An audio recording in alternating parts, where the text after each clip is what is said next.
He got injured, but he didn't like the way that they played when he watched the film. So I think the guys are going to have to play a lot better today. Marcus Center and Victor Hairston back deep for the Spartans. Corey Smith getting set to kick off here for the Mountaineers, ranked number 19 in the country.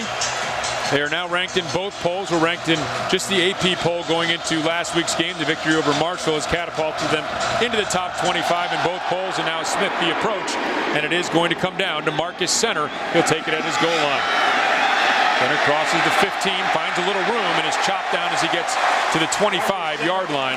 On the return for Norfolk State. And it was Ian Smith who was in there on the tackle, or Cecil Level, I beg your pardon, on the stop for the Mountaineers. Yeah, Dana Hogerson talked about his special teams they didn't play that well last week, so I know he wants to see some guys really get down there and make some big tackles today.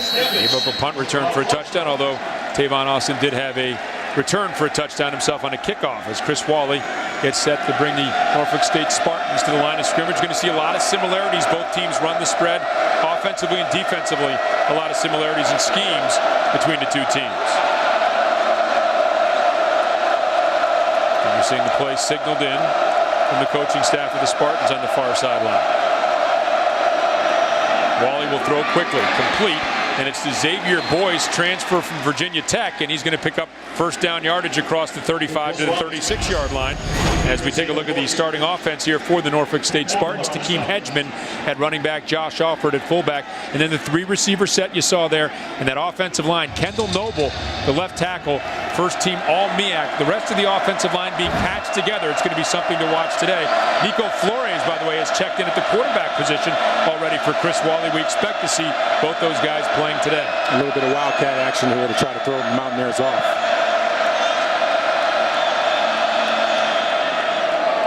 Flores fakes, going to throw, looking deep, has a man out there. It's Boyce. Boyce makes the grab inside the 20 and is dragged down at the 8-yard line. Play action pass up top, and Boyce gets the big gain, finally corralled by Tandy, but he took it all the way inside the 10-yard line. And this is what I was saying, trying to throw the Mountaineers off. You know, usually when you come out with wildcat, you're expecting some kind of run, but this guy can throw, and Keith Tandy just fell asleep and let the receiver get behind him.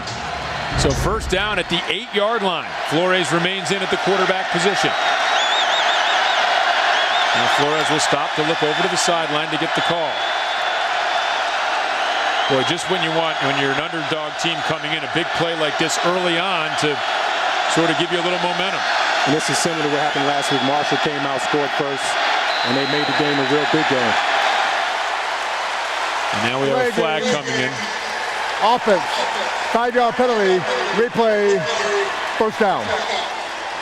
And that maybe takes a little of the sting out of that big play that you just got. You're hoping to come right up and capitalize on that. And instead, we'll see some new personnel groupings coming onto the field for the Spartans. And you're going to see everything from Norfolk State early on because, you know, this is their game plan. A lot of teams like to scheme the first 15 plays.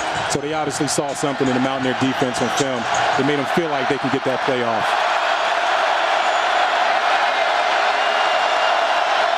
Empty set. And Flores indicating that they don't have the right personnel out on the field, and now they're going to have to call a timeout.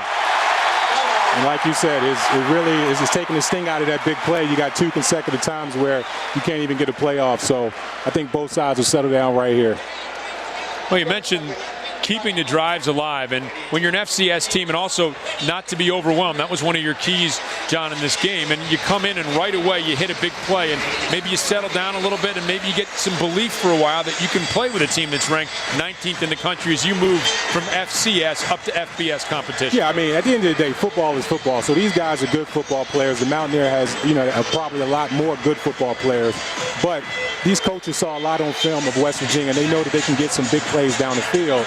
But it's up to the Mountaineers now to settle down and understand that this team has a lot of big play capability within them. Flores comes out with that empty set look.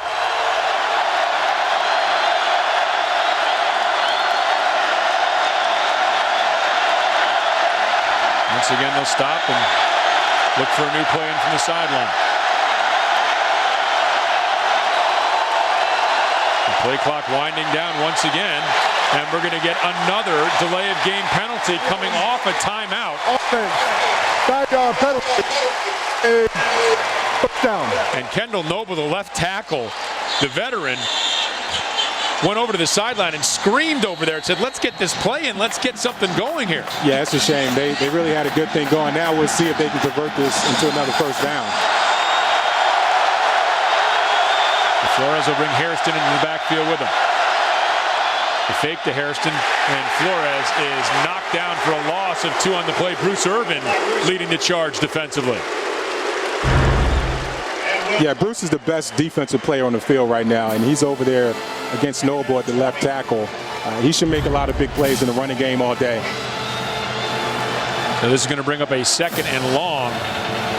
Again, this drive, or this possession, started at the 8-yard line as Chris Wally is now back in at the quarterback position for the Spartans.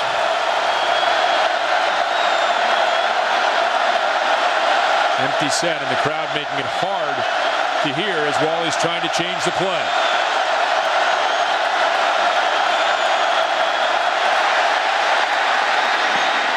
Wally throws underneath to Boyce. Boyce will cross the 20, get down to the 15. Flags coming in late as we take a look at the defensive starters here for the West Virginia Mountaineers. Darwin Cook on the stop there, running that 3-5-3 defense with Miller, Wright, and Irvin up front. Offense, number 2. 10-yard penalty. Replay, 2nd down. Rigg, Good, and Francis are the linebackers, and in the defensive backfield, Tandy, Garvin, Smith, Cook, and Miller. So another penalty. And John, this Spartans offense after that big play continued to move back all the way back now to the 29-yard line. Yeah, now you're going to have to see more of a traditional offense because they came out and showed the Wildcat and their big plays off of it. Now you're going to have Wiley back in the game, and they're going to have to manufacture something down the field here to get a first down. And I would think the first order of business is get back to manageable field goal range. Yes.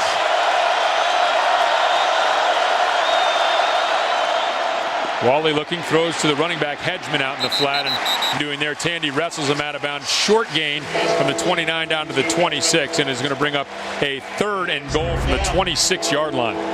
And I think this is what the Norfolk State Spartans are going to come out and try to do. The quick passes, try to keep West Virginia off guard. But they're going to have to get downfield here. And to get downfield, they're going to have to block Bruce Irvin here. So let's make sure we watch Bruce on this one. Well, that's another factor with your patchwork offensive line. And then that good defensive front led by Irvin up front. You would think that would be a recipe for a lot of short passes for the Spartans. Yes. Wally has a sidecar to his right. Fakes to that sidecar, throws to Boyce on the wide receiver screen. Read well by Darwin Cook.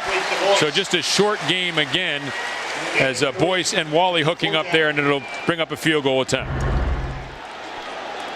Yeah, they're still trying to run that fake dive screen outside, but these plays aren't going to keep working. The Mountaineers have seen it like 3 times in a row.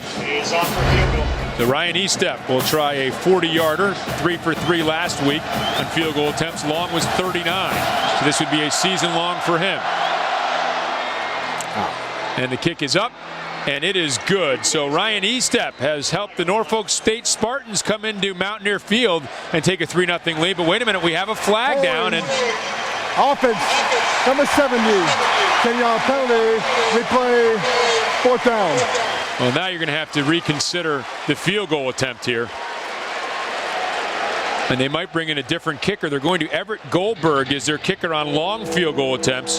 So Estep's 40-yarder was good, but that looked about at the outside of his range. And so now Everett Goldberg will come in to try an attempt of 50 yards.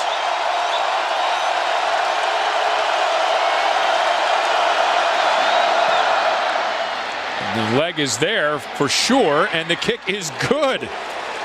So the Spartans couldn't get out of their own way on the drive for much of it after the big play, but they do convert, lead 3-0 here at Mountaineer Field.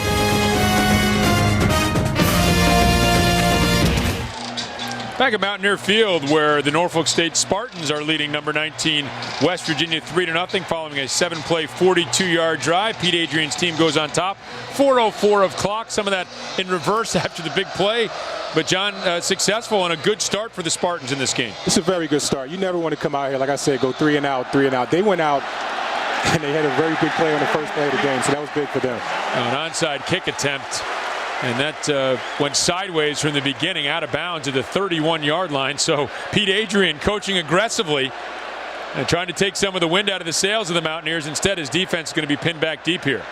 Even though that play didn't work, is showing his guys, you know what, we're going for the win today, even though we may be outmatched. Kicking team, number 8. He'll take the ball at the inbound spot. First down. So you like the aggressive call? I do. Early on, I think it's really because it's keeping the Mountaineers off guard. And like you said, the big play offensively now, the special teams. So what are they going to do now defensively? Are they going to throw some kind of strange blitzes at them? But now I think the Mountaineers have their attention.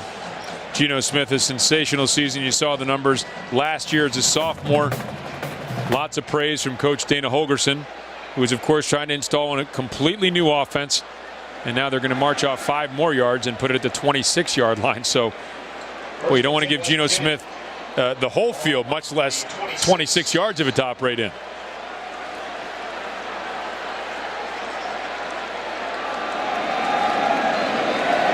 Bernard Roberts in motion. We'll get the short pass.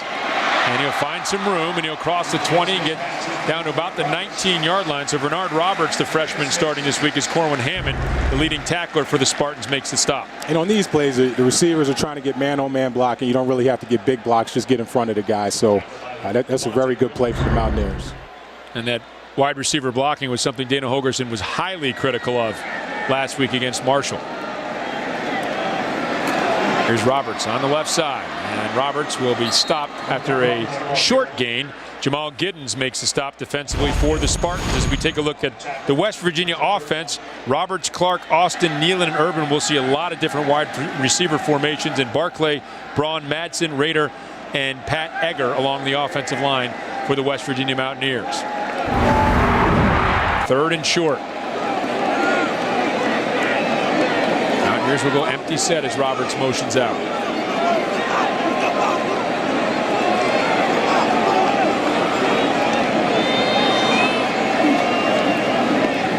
Smith looking, throws towards the sideline and out of bounds, incomplete. Intended for Tavon Austin. So the Spartans doing a good job defensively after that failed onside kick.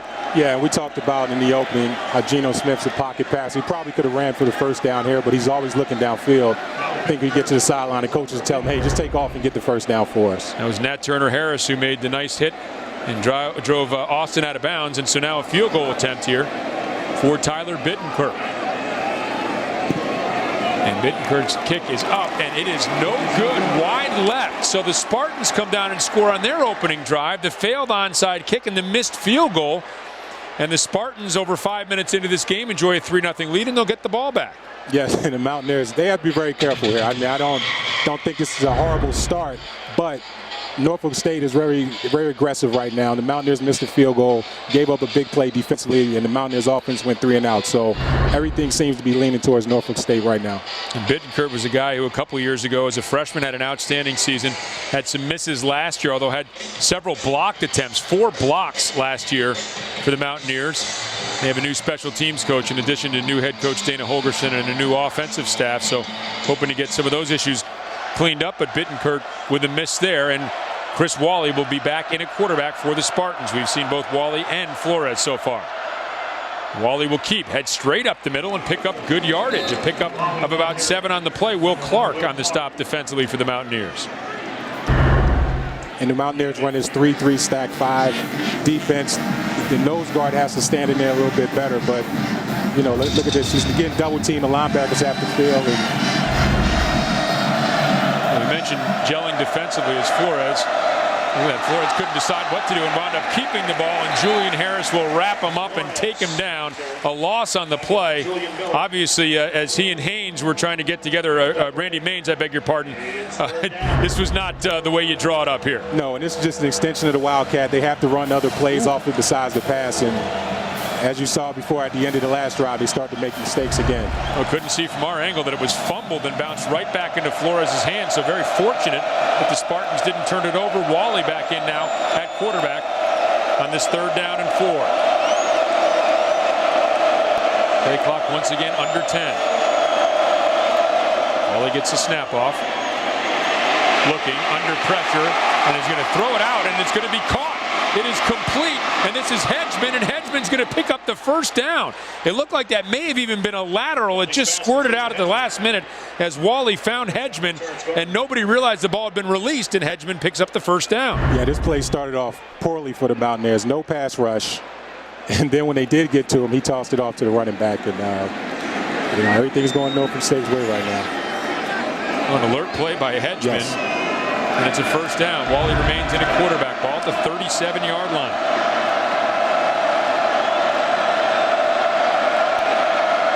Spartans had 2 delay of game penalties on their first drive. 6 on the play clock here. Wally just does get that off. The give off the left side, and this is Victor Hairston. We see a lot of this. The wide receivers will be running backs. The running backs will be wide receivers. A lot of moving parts here for the Spartans offense as Pat Miller makes the stop. Yeah, when you run these spread offense, a lot of these guys are interchangeable. The wide receivers and running backs are a lot of times the same size, so they all can do the same thing. Short gain of 2 brings up a 2nd and 8.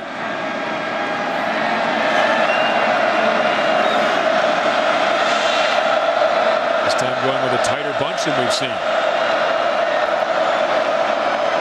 Wally will fake. Back to pass. Looking and tried to set up the screen. Incomplete pass to Takeem Hedgeman.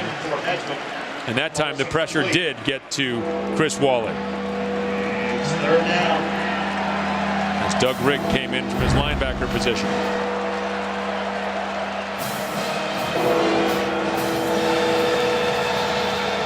So Rigg with the pressure there, and it's going to bring up a 3rd and long. The Mountaineers, the gong going off, and lots of noise at this stadium, as I'm sure you remember as a player. Yeah, it is. It's pretty loud down there right now. So I think it's key for this offensive line to stay together.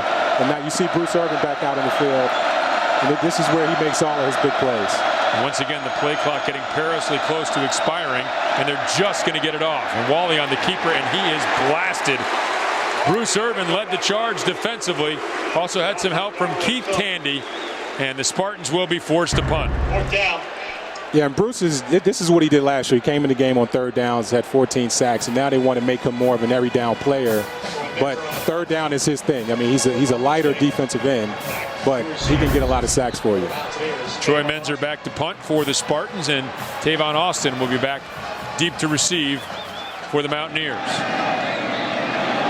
Low wobbler. Austin asking his team to get out of the way. They're going to let it roll, and it's going to take a very favorable Spartans bounce inside the 10 down near the 5-yard line. So West Virginia, great field position their first time. They'll be backed up in the shadow of their own end zone this time around when we return from Mountaineer Field.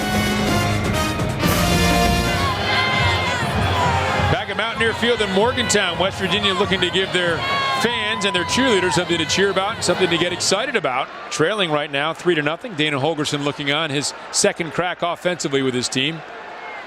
Back at their own 6-yard line. Geno Smith tried to wrap around handoff. Boy, an alert play by Smith. That was well read by the Spartans defense, and Smith was able to pull that ball out of there, tuck it away, and pick up some positive yardage as Corwin Hammond makes the stop. Yeah, they still look to be having some miscommunications in the run game. The running back went to block. Geno handed him the ball. That play didn't, he had no chance from the start. And so that brings up a 2nd and long.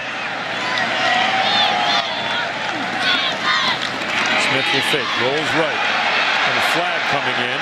Ball deflected, incomplete. Looked like they might have got Ryan Clark for a hold. We'll wait for the call, but the Mountaineers offense hasn't found its rhythm yet. Offense, number 32, half the distance to the goal. They play 2nd down.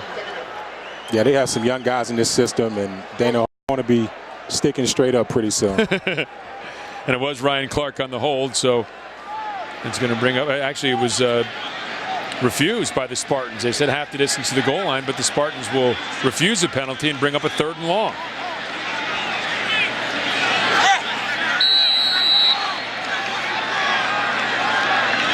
Geno Smith will motion Roberts out of the backfield, empty set. Smith back, he's going to try to screen underneath, and it is snuffed out to Stedman Bailey. And Stedman Bailey is wrapped up and dropped by Amici Anyago on the stop defensively for the Spartans. And once again, West Virginia held off the scoreboard. The Spartans came ready to play today. You know, big play offensively, special teams going for an onside kick. Defensively, this is their 2nd 3 and out. So the Mountaineers better wake up pretty soon. Yeah, I think we expected the Mountaineers to be marching up and down the field in 2 possessions. No points as of yet, as Corey Smith will be back to punt. Smith, a low liner. And it's going to take a very favorable roll for West Virginia. And it's going to roll inside the 35-yard line. And they're going to be down right around the 31-yard line where the Spartans will take over. But a very good start for Pete Adrian's squad. Leading number 19, West Virginia, 3-0.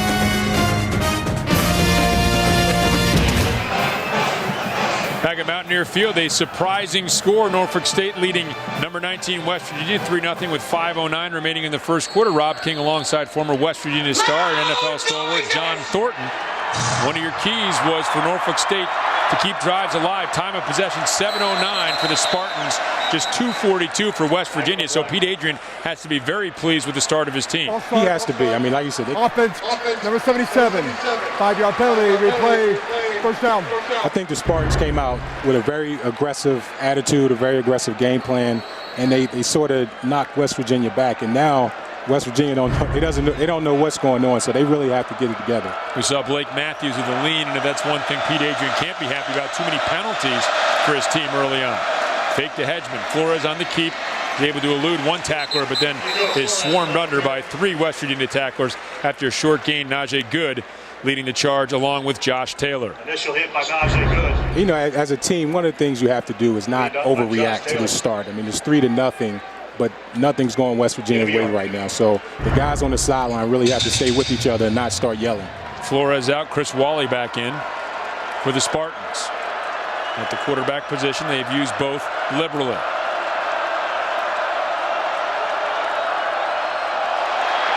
The ball bobbled, and Wally's going to pick it up, going to look for some room, gets to the outside and manages to take a bad situation and get something positive out of it before he's forced out of bounds by Ian Smith. And you can see once again the bad snap there, and that's the second time, John, in which a ball has bounced right to one of the quarterbacks. It was Flores the first time, and Wally here the second time. These could have been disastrous turnovers. Yes, I mean, everything seems to be going the Spartans' way early on. I mean, the onside kick didn't hurt them. The big play they got early on, they got to start to take advantage of this. 3rd and 9. Wally with a fake. The screen underneath to Boyce. Boyce looking for first down yardage. Looks like he's going to get it, but a late flag comes flying in as Ishmael Banks made the stop right around the first down stick, but we do have a flag that came in. Offense, number 23, 10-yard penalty, replay, 3rd down.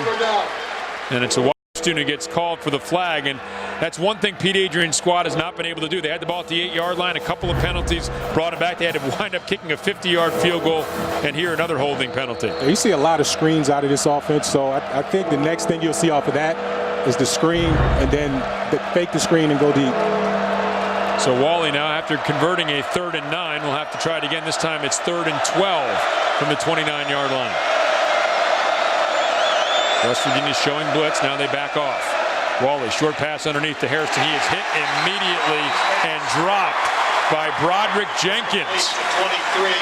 And a loss on the play. Broderick Jenkins came flying up to make the stop. And what that's doing, that's negating Bruce Irvin on the pass rush. So I think that's why they're really throwing the quick screens out to get the quarterback comfortable.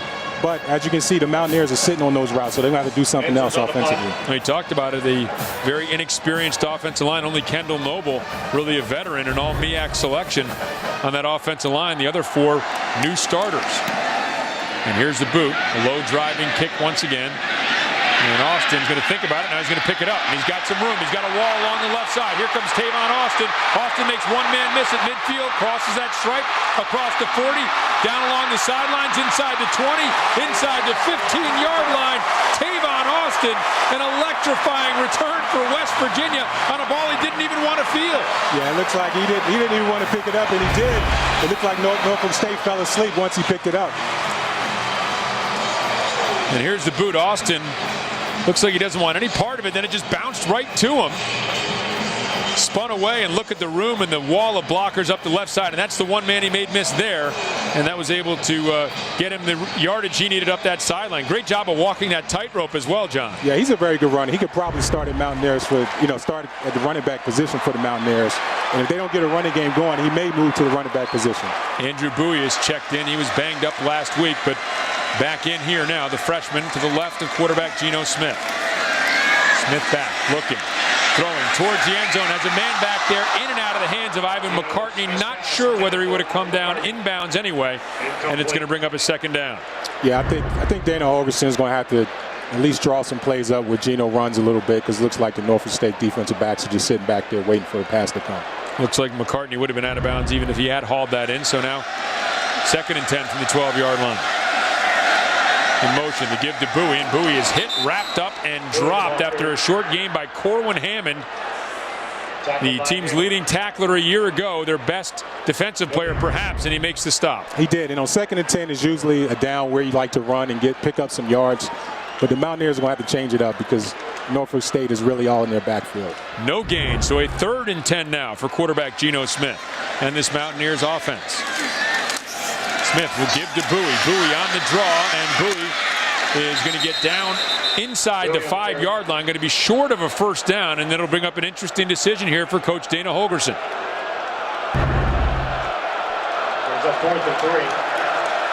And a big hole here for Bowie to break it up inside, and it looks like they are going to go for it. So clearly trying to get themselves in position to have a chance to go for it here on 4th down. At the 5-yard line, need to get to about the 2. Man in motion for Smith. Give to Bowie again in the same play, and he is going to be dropped short by Corwin Hammond once again coming up to make the stop. And Corwin Hammond, a terrific job on that drive, and the Spartans will get the ball back on downs. Yes, until the Mountaineers running game gets going, they have to get Geno Smith going to fake the ball to the running backs. The running back, they aren't getting yards. He has to fake the ball and run it himself. So Pete Adrian's squad has to be extremely pleased with the way things are going here. 1:57 remaining in this first quarter, and after this big tackle by Hammond, and that looks like, again, maybe just a blown assignment there, because Hammond, nobody blocked him. Everything was sealed off there, except nobody blocked number 34. He was unblocked. He was sitting in the hole, and the Mountaineers didn't recognize him. So you got to credit Norfolk State. They come in here, everything is going their way, and they're going out there and they're earning it. Chris Wally will be in at the quarterback position for the Spartans to begin this possession at their own 4-yard line.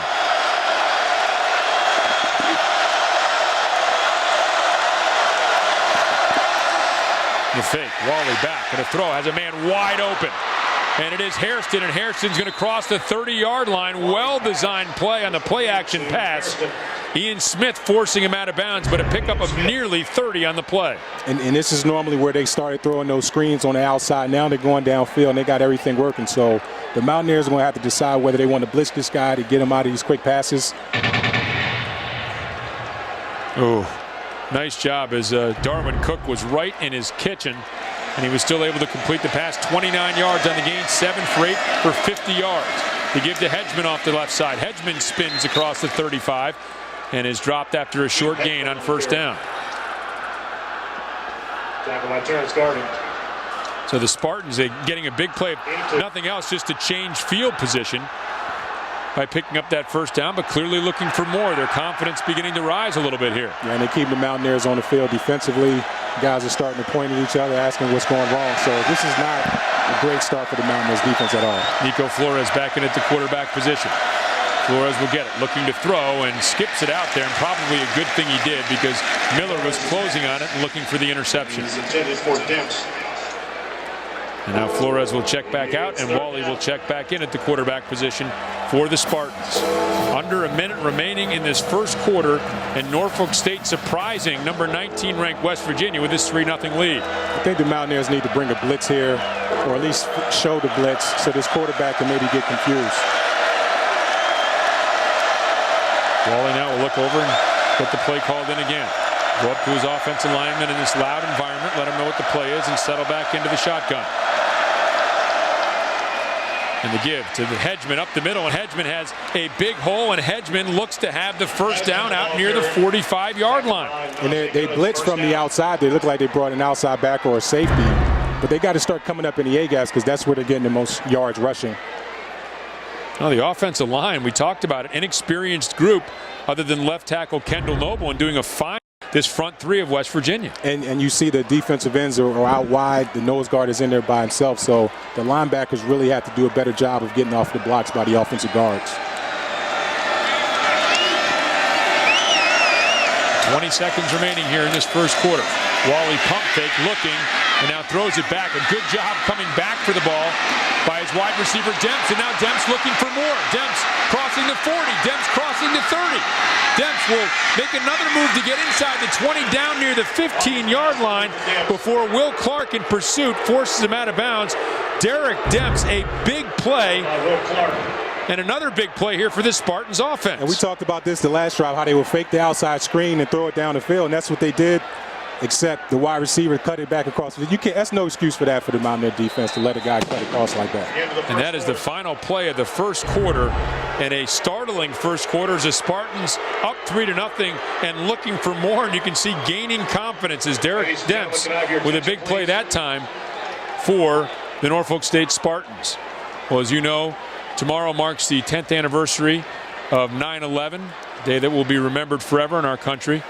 The tragic attacks that took place at several parts around our land, and West Virginia here at Mountaineer Stadium is going to be honoring those people. We can see the people on their feet here as public address announcer Travis Jones has that for you.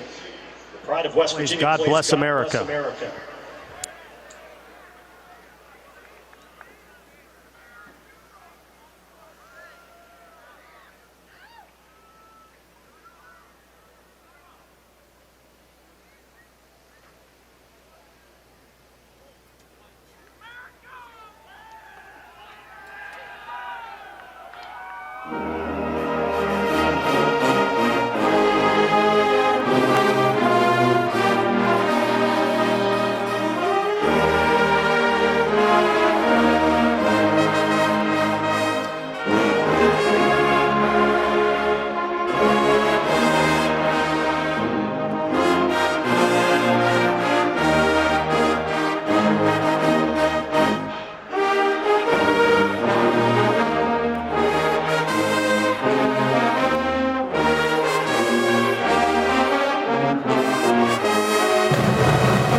A stirring tribute here at Mountaineer Field. We'll be back with the second quarter. Norfolk State leading West Virginia 3-0 here on college football. Back at Mountaineer Field, where the Norfolk State Spartans leading the West Virginia Mountaineers 3-0. Really kind of an amazing first quarter in which Norfolk State outgained West Virginia 179-19. And are now looking for more here, but another flag comes in, and this has been a real problem for the Spartans as we get the call. Offense, number 3, 5-yard penalty, replay, first down. Yeah, you're seeing this a lot where they get down in the red zone, things become tighter, and the Norfolk State Spartans are just jumping off sides a little too much. But you have to remember, this is the biggest game of the season for these guys, so they came out very excited, and the coaches are coaching like it's the biggest game of their season too.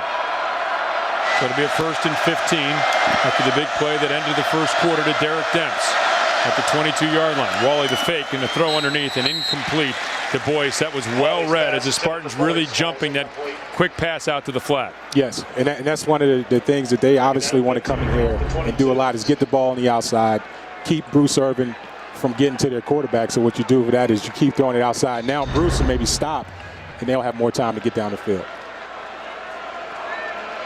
So the Spartans now kind of wandering around a little bit back there. No hurry to get this off. They've had a couple of delay of game penalties, so they have to be cognizant of that as you take a look at Bruce Irvin.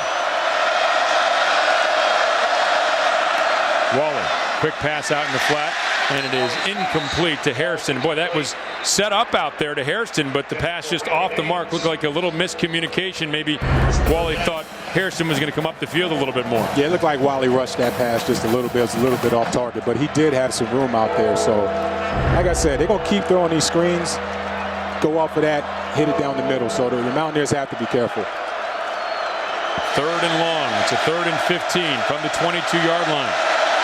Wally looking over at the sideline, play being signaled in. Under 10 on the play clock once again.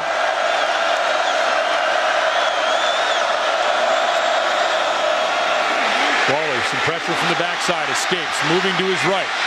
Throwing underneath too high, and it sails through the end zone, incomplete. And the Spartans will be forced to settle for a field goal attempt. Nice job by Wally of stepping out of that sack attempt by Irvin. Yeah, that was a great job by Irvin, really getting Wally off balance and making him make a bad throw. But Julian Miller on the other side has to keep contained because Bruce most likely is going to get pressure. He can get a free sack if he just stays outside. So Ryan Estep will be on to try the 39-yard field goal attempt. Remember, booted one through from 40, but there was another penalty, so they brought the long kicker in Everett Goldberg, and he hit from 50 yards out. This attempt from Estep is up, and it is good. And the Norfolk State Spartans, with 14:41 remaining in the second quarter, field looking to pull a shocker. They're up 6-0 over the 19th-ranked Mountaineers.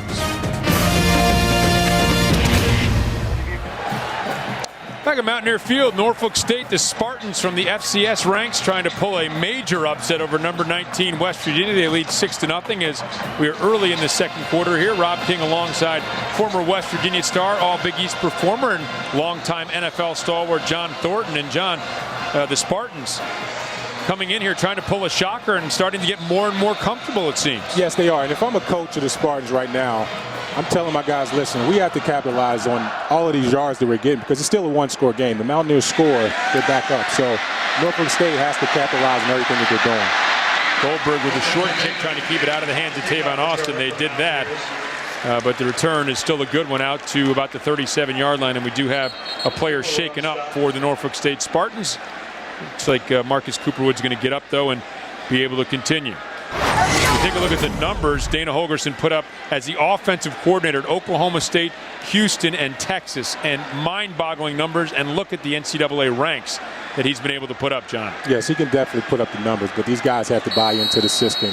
And not only buy into it, but when they get out here on the field, they got to execute everything he's trying to get done. Well, you can imagine a guy that has put up those kind of numbers, not pleased with the 19 yards his team has mustered so far in this first half. Geno Smith back, looking, has all kinds of time, and now we'll throw to a check down man. That's Tavon Austin, and Austin will pick up about 8 yards on that play before Deontay Sullivan comes up to make the stop. And what they have to do, like I said, they got to get the running game going because Geno has all day to throw.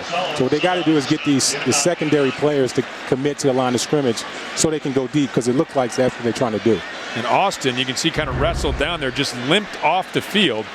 I don't know whether it was a shoe or whether he's actually injured, but Tavon Austin looks like he's getting a little help along the sidelines. Now to give to Bernard Roberts. Roberts will pick up first down yardage, crossing midfield and getting down to the 46-yard line before Amici Anyago makes the stop for the Spartans. And finally, a little running room here for Bernard Roberts. Yeah, the center and the guard there for the Mountaineers got a good block on the nose guard, knocked him out of his gap, and he finally got some running room. So West Virginia crosses midfield. They had excellent field position on their first possession after a botched onside kick attempt. And now trying to put together their first sustained drive of the game. That's batted away downfield, and a good defensive job by Jamal Giddens. Maybe when I'm looking at it, Mountaineers may need to start to run those screens that Norfolk State's running because Norfolk State is sitting back there in the secondary, not letting them get deep. So they got to really create some big plays. I think they should start running some more screens. Pass attempted there for Willie Millhouse, and Giddens, one of the better players defensively as well for the Spartans, able to knock that away. 2nd and 10. Fake to Roberts. Smith back, looking, has all day. Now going to throw underneath and rifles one in there. Beautiful throw and catch, and spinning out of there is Tavon Austin, and Austin down the left sideline, and Austin down inside the 2 to the 1-yard line. Tavon Austin, evidently he's just fine, thank you. And a beautiful catch and run by Tavon Austin. It didn't look pretty, but it worked. And Geno Smith again had a lot of time to throw, went to his favorite target, and it looks like the Spartans fell asleep once he caught the ball, thinking somebody else was going to make the tackle. You see 26 right here just sitting there. But Tavon Austin probably should have scored. The number 3 would have got this block. Stedman Bailey shoved out of the way there, but all the way down to the 1-yard line. And now the Spartans want to call timeout here. And so the Spartans are going to have to use one defensively. Their second timeout. with 13:10 remaining here in the second quarter.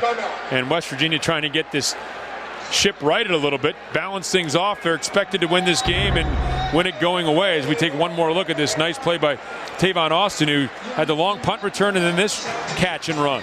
And like we said before, Norfolk State dominated the first quarter, but they only had 6 points. It's a one-score game. So everything that they did, the Mountaineers can erase all of that with one score right here. So Mountaineers, this is a good timeout right here for the Mountaineers. They got to punch this one in. At some point when you're a heavy favorite like this, and I'm sure you were throughout your collegiate career at times, you begin to press if you don't take the lead, if you don't, if the other team begins to hang in there longer and longer and longer. Because the players feel what kind of game it's going to be. I mean, this won't be the atmosphere when they come here in a couple of weeks and they play LSU. The Mountaineers will feel like underdogs, so I'm sure they'll have a different feeling. But when you're a big, favorite in these games, you sort of subconsciously feel like you're supposed to go out there and dominate. Two big fullbacks in there in the game, Lindemood and Ryan Clark. Roberts is the deep back behind Geno Smith. Smith will look to throw, corner of the end zone, too high, intended for Stedman Bailey. Intended for Stedman Bailey, falls incomplete. And it's Nat Turner-Harris who is in coverage. Bring up a 2nd and goal. Yeah, this play, it wouldn't have worked anyway. Geno threw it too far. The guy would have had to been 6'8" to catch that pass. But West Lions, maybe. Yeah, West Lions was up there with the Steelers, yes. Now the give, and it's Roberts off the right side, and Roberts will not get into the end zone. Piled up and stopped short. Onyago again led the charge defensively for the Spartans. I think this is 2-down territory right here. They have to get in the end zone in this drive. So it's 3rd and goal. Smith will remain in that short set shotgun. Roberts behind him. Motions Clark over. And the throw again, and it is incomplete again, but we do have a flag on the play as Harris and Bailey were battling over there in the end zone, and let's see what the call is going to be.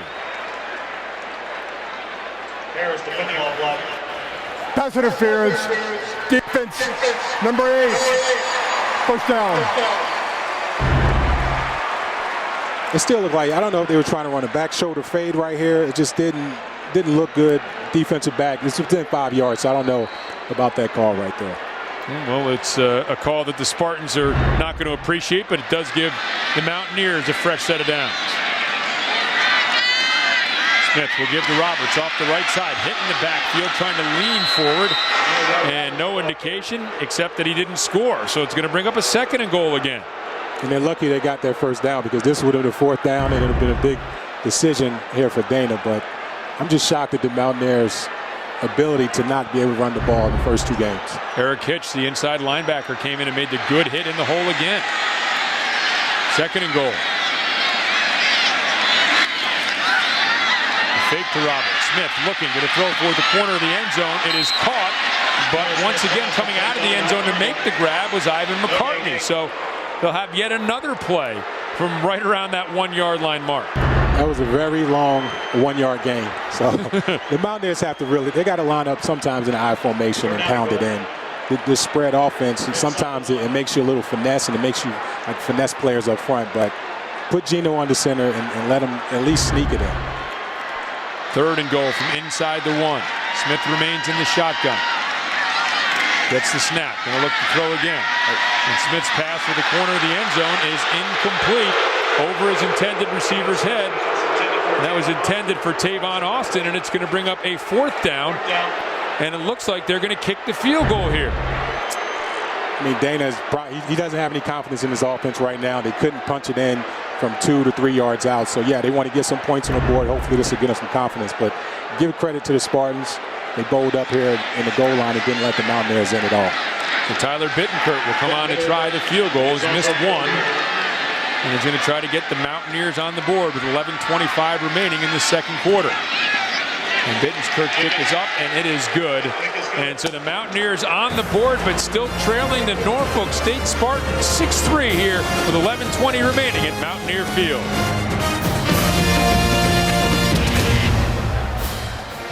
That is the correct score. The Norfolk State Spartans leading number 19 West Virginia 6-3, 11:20 remaining in the second quarter. It's been big plays. Nico Flores hooking up earlier with Xavier Boyce. Yeah, they came out very aggressively with the Wildcat offense, so they went downfield instead of running the ball, and they caught the Mountaineers off guard. That led to a field goal, and then the pass here to Hairston for 29 yards, and then Demps, the nice catch and cuts across the field and made big yardage out of this, and that led to another field goal for the Spartans. Again, a lot of guys standing around watching, trying to wait for somebody else to make the play instead of making it themselves. So the Spartans armed with some big plays. I think if we were expecting big plays, we thought it would have been from West Virginia. Chris Wally, you can see 8 of 12, 88 yards. Nico Flores has also been at the quarterback position. And here's the run up and the boot. Corey Smith bangs it deep. And that is going to be Cooperwood who's going to take it at his goal line. Cooperwood crosses to the 20. A flag comes in once again. And that is taken out to the 20, perhaps a 21-yard line by Marcus Center. Holding on the receiving team. 10-yard penalty. Replay. First down. So Center not Cooperwood on the return, but another penalty for the Spartans. That has been a constant theme. Yeah, they're hurting themselves. But the Mountaineers, at this point in the game, they're down 3 points, playing very poorly. Norfolk State give them a lot of credit coming out with aggressive game plan, but somebody has to get a turnover at this point if you're a Mountaineer fan. That's what you want to see, a turnover, something to get this team jump-started. Wally will remain in at the quarterback position. Did not throw any interceptions a week ago. Only had 8 last season, so he's a guy that takes care of the ball pretty well. West Virginia showing blitz, backing off, and then wandering up to the line of scrimmage again. Wally taking his time once again to get the play call in. 10 on the play clock. And Wally will give to Hedgeman. Hedgeman finds some room, crosses the 15, crosses the 20, hit hard, but maintains his balance and gets out to about the 24-yard line as Keith Tandy made the stop, but a good first down play with a run by Hedgeman. Yeah, it is. And like I said earlier, those screens that they were throwing outside has really gotten the Mountaineer defense. They're back on their heels right now because they don't know there's no rhythm to what they're doing offensively, and they're having a way. For valuable yardage, they get outside of the shadow of their own end zone and get out to the 24-yard line as they get a fresh set of downs here. Once again, Wally taking his time. Down to 5 on the play clock. Wally will keep this time, and Wally will smartly slide down as he gets to about the 25-yard line, as that play was well defensed. Julian Miller got out there to make things uncomfortable for quarterback Chris Wally. Yeah, Julian Miller is a guy, I think he's battling an ankle injury. He's out there toughing it out, but he's a big guy that can run, and he made a great play on that one by playing the inside run and then stay on his feet and getting outside to make the tackle. Flores will check back in at the quarterback position, give Wally a yard, make it 2nd and 9.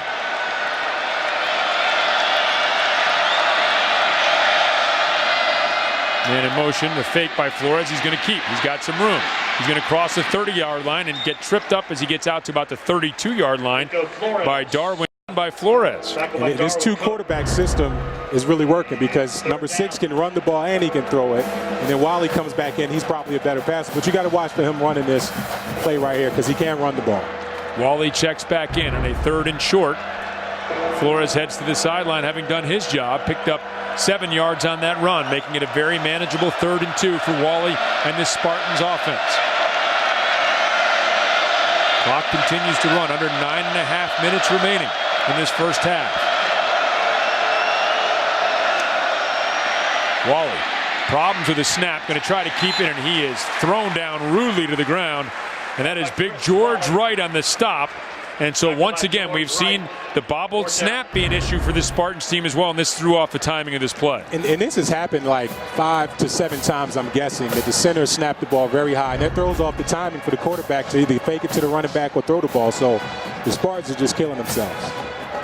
So they'll kick it away as Troy Menzer comes on, and Tavon Austin, a nice return as last time, back deep for the Mountaineers.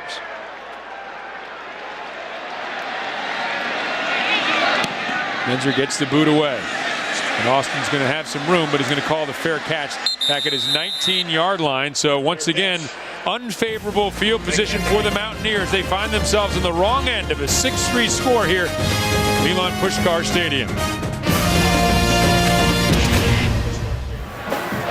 Great crowd at Milan Puskar Stadium, but I'm sure they are having trouble believing what they're seeing. The Norfolk State Spartans leading West Virginia by a score of 6-3. And take a look at the yards here, and 201 to 79. Who would have thought that going into this game, John? Yeah, you probably thought that would have been reversed, but the Spartans came to play today.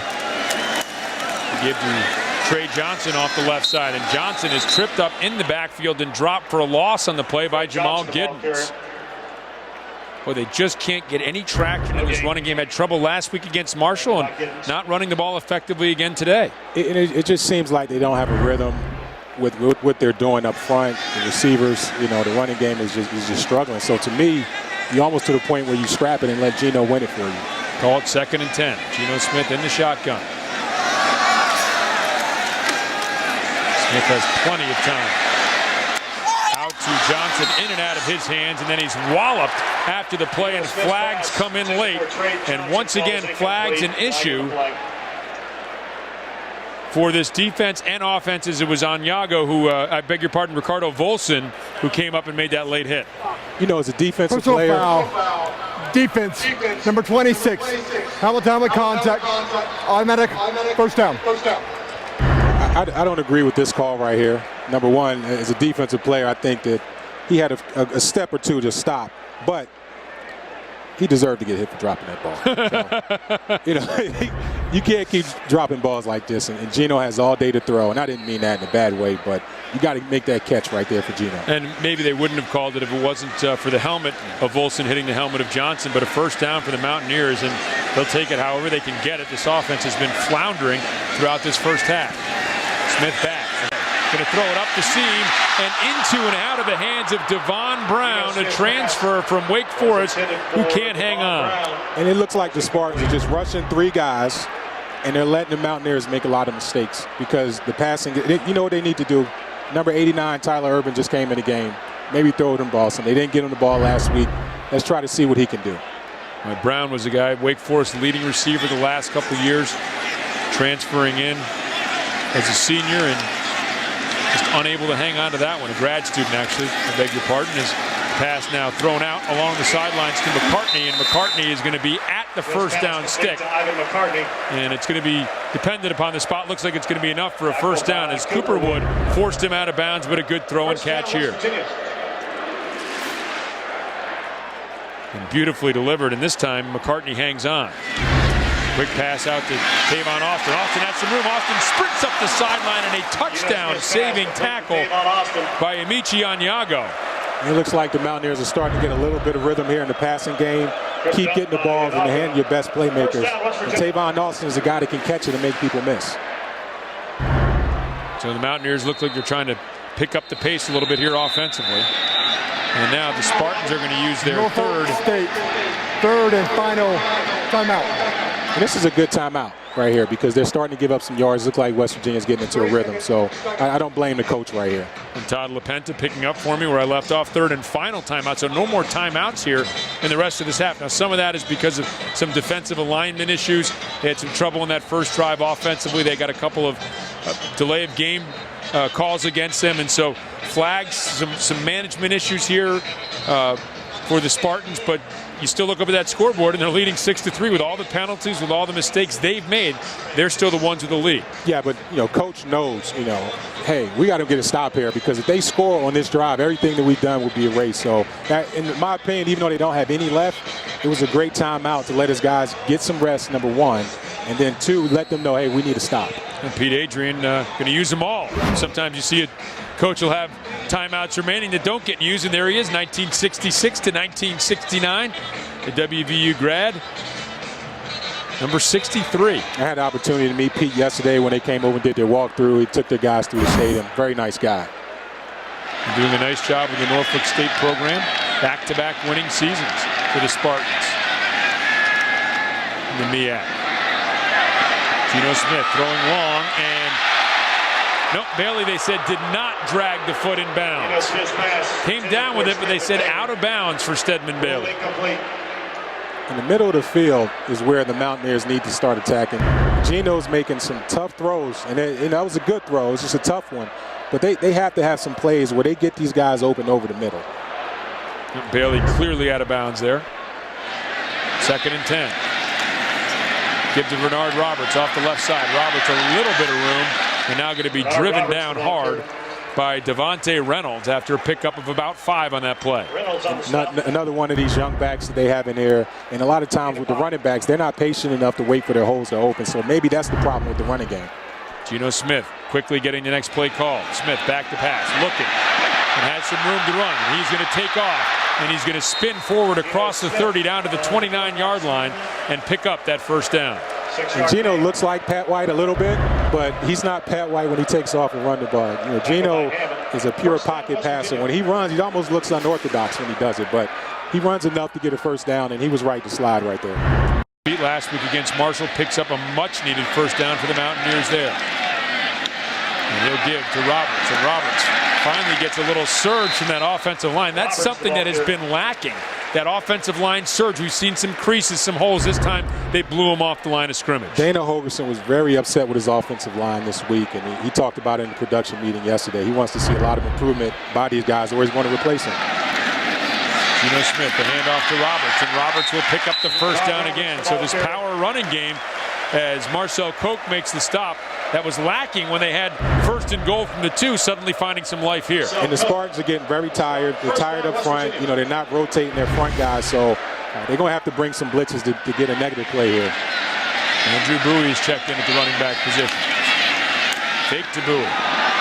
The look and the throw over the middle, incomplete, deflected away, but I think we're going to have a hold there as they went for your guy, Tyler Urban, but looked like Urban was held up by one of the defensive backs. He's a 6'4" tight end, 250. He's actually playing the inside receiver position, but they don't have a lot of plays for the tight end, but he's a guy that can take advantage in the red zone here. That's why I was saying they have to fake the run and hit the guys over the middle because everything's been outside so far. On the play, and eligible receiver downfield, offense number 57. Holding defense number 26. Those fouls offset. First down. So they'll bring it back and try it again. Urban from Norwin High School in suburban Pittsburgh, just up the road. And this is a play like a pop pass, away for him to get open. So obviously he got held. He wasn't open there. But I think as the game goes along, those plays will be open for Tyler because they're not expecting him to get it. So first and 10 back at the 18-yard line. Smith, play action pass, looking over the middle, wide open, Devon Brown. This time he makes the grab, and the Mountaineers have taken a 9-6 lead.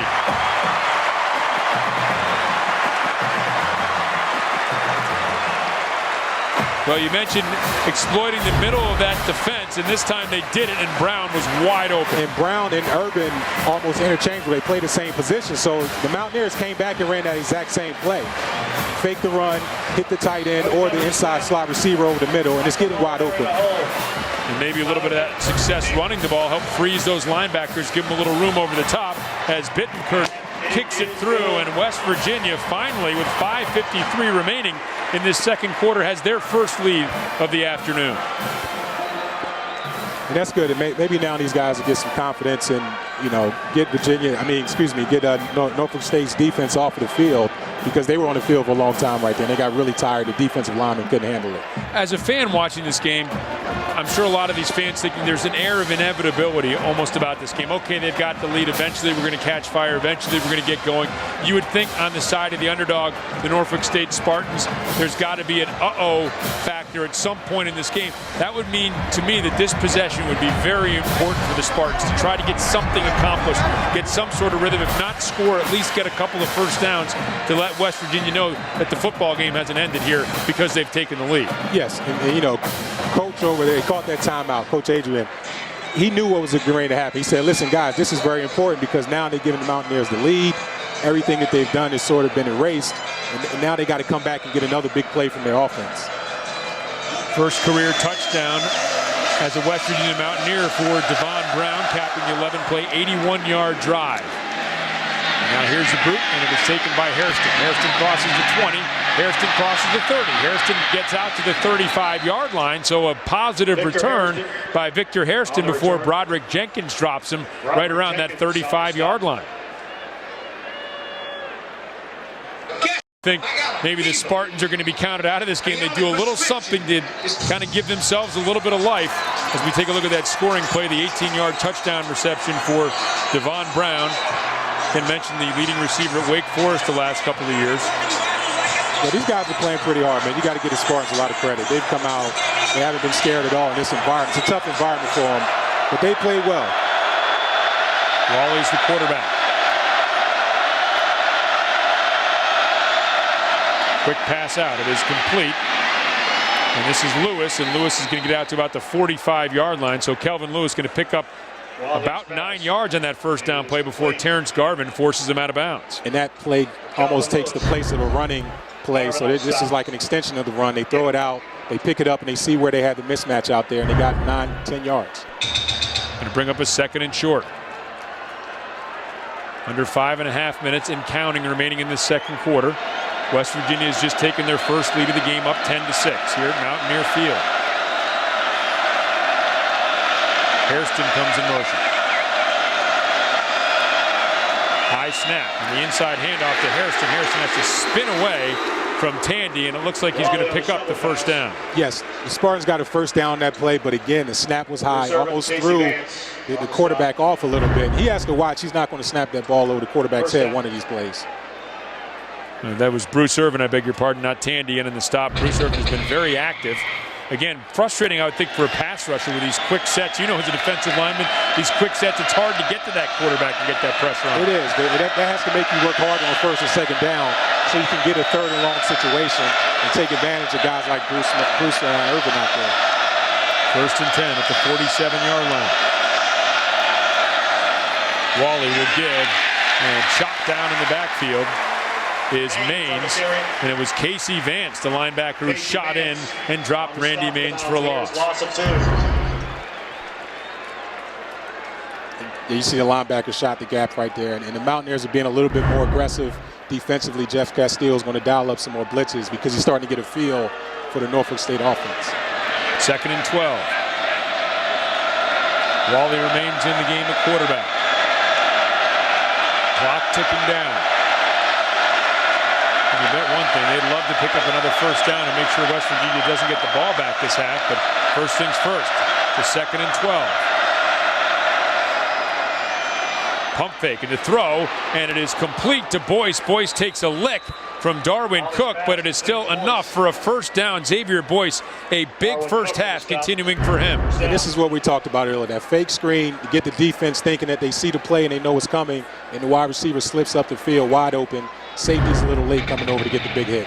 Down to the 37-yard line, Xavier Boyce, the transfer from Virginia Tech, has had a huge game already for the Spartans. And the give, this is Hedgeman. Hedgeman has a big hole, and Hedgeman going to pick up close to first down yardage on that run. And it looks like he's going to get the 10 he needed. And like you said before, what they're doing now is eating up a lot of clock, and they're getting yards, so they're going to have an opportunity to either kick a field goal or get a touchdown and go back up on the Mountaineers. Pick up the first down.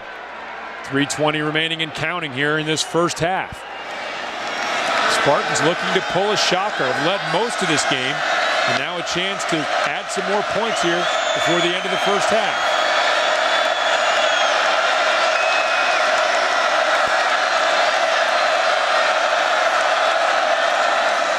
Wally will fake. Step up, looking, going to throw one deep, way over the head of his intended receiver and nearly intercepted by Pat Miller. Was intended for Xavier Boyce, but the pressure got to Wally that time. Yeah, it was pressure by Bruce Irvin. I think if he would have kept his feet and just ran through the quarterback, he may have gotten a sack, but it looked like he stopped a little bit, not sure what the quarterback was going to do. And you got to make this catch right. This would have turned the game around. Instead, the Spartans retain possession here at the 27-yard line. And those plays sometimes come back and bite you. If you give up a touchdown, you're going to be thinking about that one all day. 2:53 remaining. Wally getting the call in this loud environment to his offensive line. Now settles back into the shotgun. Quick throw out to Boyce, and Boyce hit immediately and dropped by Pat Miller. Tackled by Pat Miller. You start to see those plays over and over again. It's almost like, you know, a game of chess right here. Okay, we're going to show you this play, and then sneak it behind you the next play. A loss of a yard on that one as Pat Miller had that possible interception just off his fingertips. Now comes up and makes the stop on second down. 3rd and 11. Clock still rolling. Great matchup here between Bruce Irvin and Noble here at the left tackle. Play clock under 5. Wally gets it off. Throws complete. The 25-yard line. This is Demps, and Demps not going to gain much more than that. The 22-yard line, Ian Smith was the first one in to make the stop. Yeah, that was a good stop right there by the Mountaineers defense, and it looks like they're going to try to run some clock down, not to give Geno Smith any more time than he needs to get back down the other side of the field. They didn't block Bruce here. They had a little slide protection away from him, tried to cut him with the running back, and they had some time to get the ball out to the receiver. But once again, making this a more manageable field goal attempt for Estep, a 39-yard attempt, and also they kept it inbounds, so that clock continues to run. Estep's 39-yard attempt is up, and Estep's kick is good. So 3 successful field goals, 2 by Estep, 1 by Everett Goldberg, and the Spartans get on the board again. And we talked about the importance of this drive for them, to let the Mountaineers know and maybe let themselves know that this is still a football game. Yeah, these guys came out ready to play. The Spartans, started the game out very aggressively, and they've ended the game, or they ended the half very aggressively as well. So it's 10-9 right now. The Mountaineers still have an opportunity with a return here or a drive by Geno to get down there and get an end zone. Had a chance to talk to Coach Dana Holgorsen earlier this week, obviously putting in a brand new scheme, inheriting some personnel that maybe doesn't fit ideally in that scheme, trying to get things figured out offensively. He talked about the expectations for his team's execution to improve. When it's a new scheme, you're going to run into some hiccups now and then, and then you got to figure out, what guys' strengths are and what their weaknesses are and what you got to improve on in practice. And then, effort's a thing that's got to take place on every play of every game.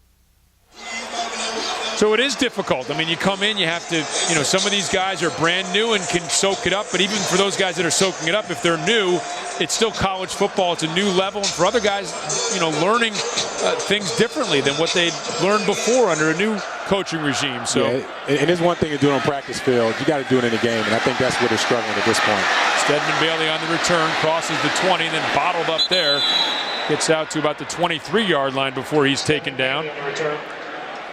And the helmet being scooped up there. It was a Darren Merrow who was in on the stop as well as Marcel Koch, and it was Koch who lost his helmet, but still got in. It was impressive. He lost his helmet and ran another 10 yards to make the tackle. These guys are out here fighting, and they came ready to play. So a minute 17 left. The 2-minute drill is shortened a little bit here for quarterback Geno Smith, as he's going to try to get the Mountaineers on the board one more time before this half comes to an end. Empty set for Smith. Back to pass. Looking, and is going to be wrestled down, and there's going to be a sack on the play. And that's one thing in a 2-minute drill you can't have a sack, and it was a 3-man rush, so there's no way that guy should have gotten there. This is the first time all day that they've gotten pressure from a 3-man rush, but Barkley has to do a better job of keeping his man out of there. And it was Terrence Pugh who just kept coming and coming and coming and made the sack. Now the handoff to Garrison, and Garrison will get out to about the 20 to the 22-yard line before he's taken down, and West Virginia will use a timeout. West Virginia, first team, timeout. 30 seconds. Yeah, this was just a play to try to get some yards back, but still, if I'm the Spartans, I'm guarding against any big plays, any fake runs. I'm letting them have that little stuff, but you can't let them slip behind you. And so Dana Holgorsen clearly trying to get something out of this last drive here. Kind of an aggressive call with 45 seconds remaining on a 3rd and 12 to call the timeout. You've got the 10-9 lead, but I don't think Coach Holgorsen's going to be very pleased with the way his team, especially offensively, is executed here in this first half. And his defense has given up a number of big plays. Yeah, all the way around, guys are just struggling. But you saw him looking right there at the offensive line. I can't believe you let him get that sack there, because in a 2-minute drill, the sack will kill anything. And Quentin Spain, that was a guy indicated to you, the 6'5", 348-pounder, who's going to come in and see some time. Not pleased with the way that offensive line has been performing, so he is in the game for Jeff Braun at that left guard position. Back to pass, plenty of time. Now flushed out a little bit. You have to throw it underneath, and incomplete to Devon Brown. So Geno Smith just could not find any open receivers downfield. With 36 seconds left, the clock stops, and West Virginia will be forced to punt. And this is, again, a 3-man rush. plenty of time. Nobody's getting open. Looks like the receivers aren't running hard enough to get open, and they can't find the zones to sit into. So I think Dana going into here at halftime, they got to design some more plays to attack the middle of the field. So back to punt will be Corey Smith for the Mountaineers, 10-9. And who knows if the Spartans can get a good return, they may look to score some more points before this half comes to an end. And Smith with a short kick off the side of his foot, and they're going to get outstanding field position. The Spartans will have the ball at the 35-yard line after a short shank kick by Corey Smith, and the Spartans will have a chance to take the lead here before the end of this first half. Yeah, I think they will try to get another play or two, about 5 or 10 yards, and let the field goal kicker come in and get a kick. I mean, that was a gift from the punter to the Spartans right there. Ball's going to be marked at the 37-yard line. Wally will come in. Again, no timeouts left for the Spartans, just 29 seconds on the clock. So you're thinking a couple of completions, and we saw again earlier in this half the long field goal by Everett Goldberg of 50 yards. So they don't have to pick up much to give Goldberg a crack at the lead. Wally rolling out under pressure from Irvin, and he's just going to be forced to throw it away. Bruce Irvin, an excellent job here in pass rush, and there's a flag late. Personal foul, roughing the passer, defense, number 11, 15-yard penalty, automatic first down. Maybe a little too quick to praise Bruce Irvin there as he came up with a late hit after that pursuit. Yeah, I think that was questionable, but with that, you know why this is so big? Because the Spartans didn't have any timeout, so they had to get a good completion and get out of bounds. Now, this already puts them in field goal range, so that was a horrible penalty by Bruce there, but that was still a questionable call. At the 22-yard line, 24 seconds remaining.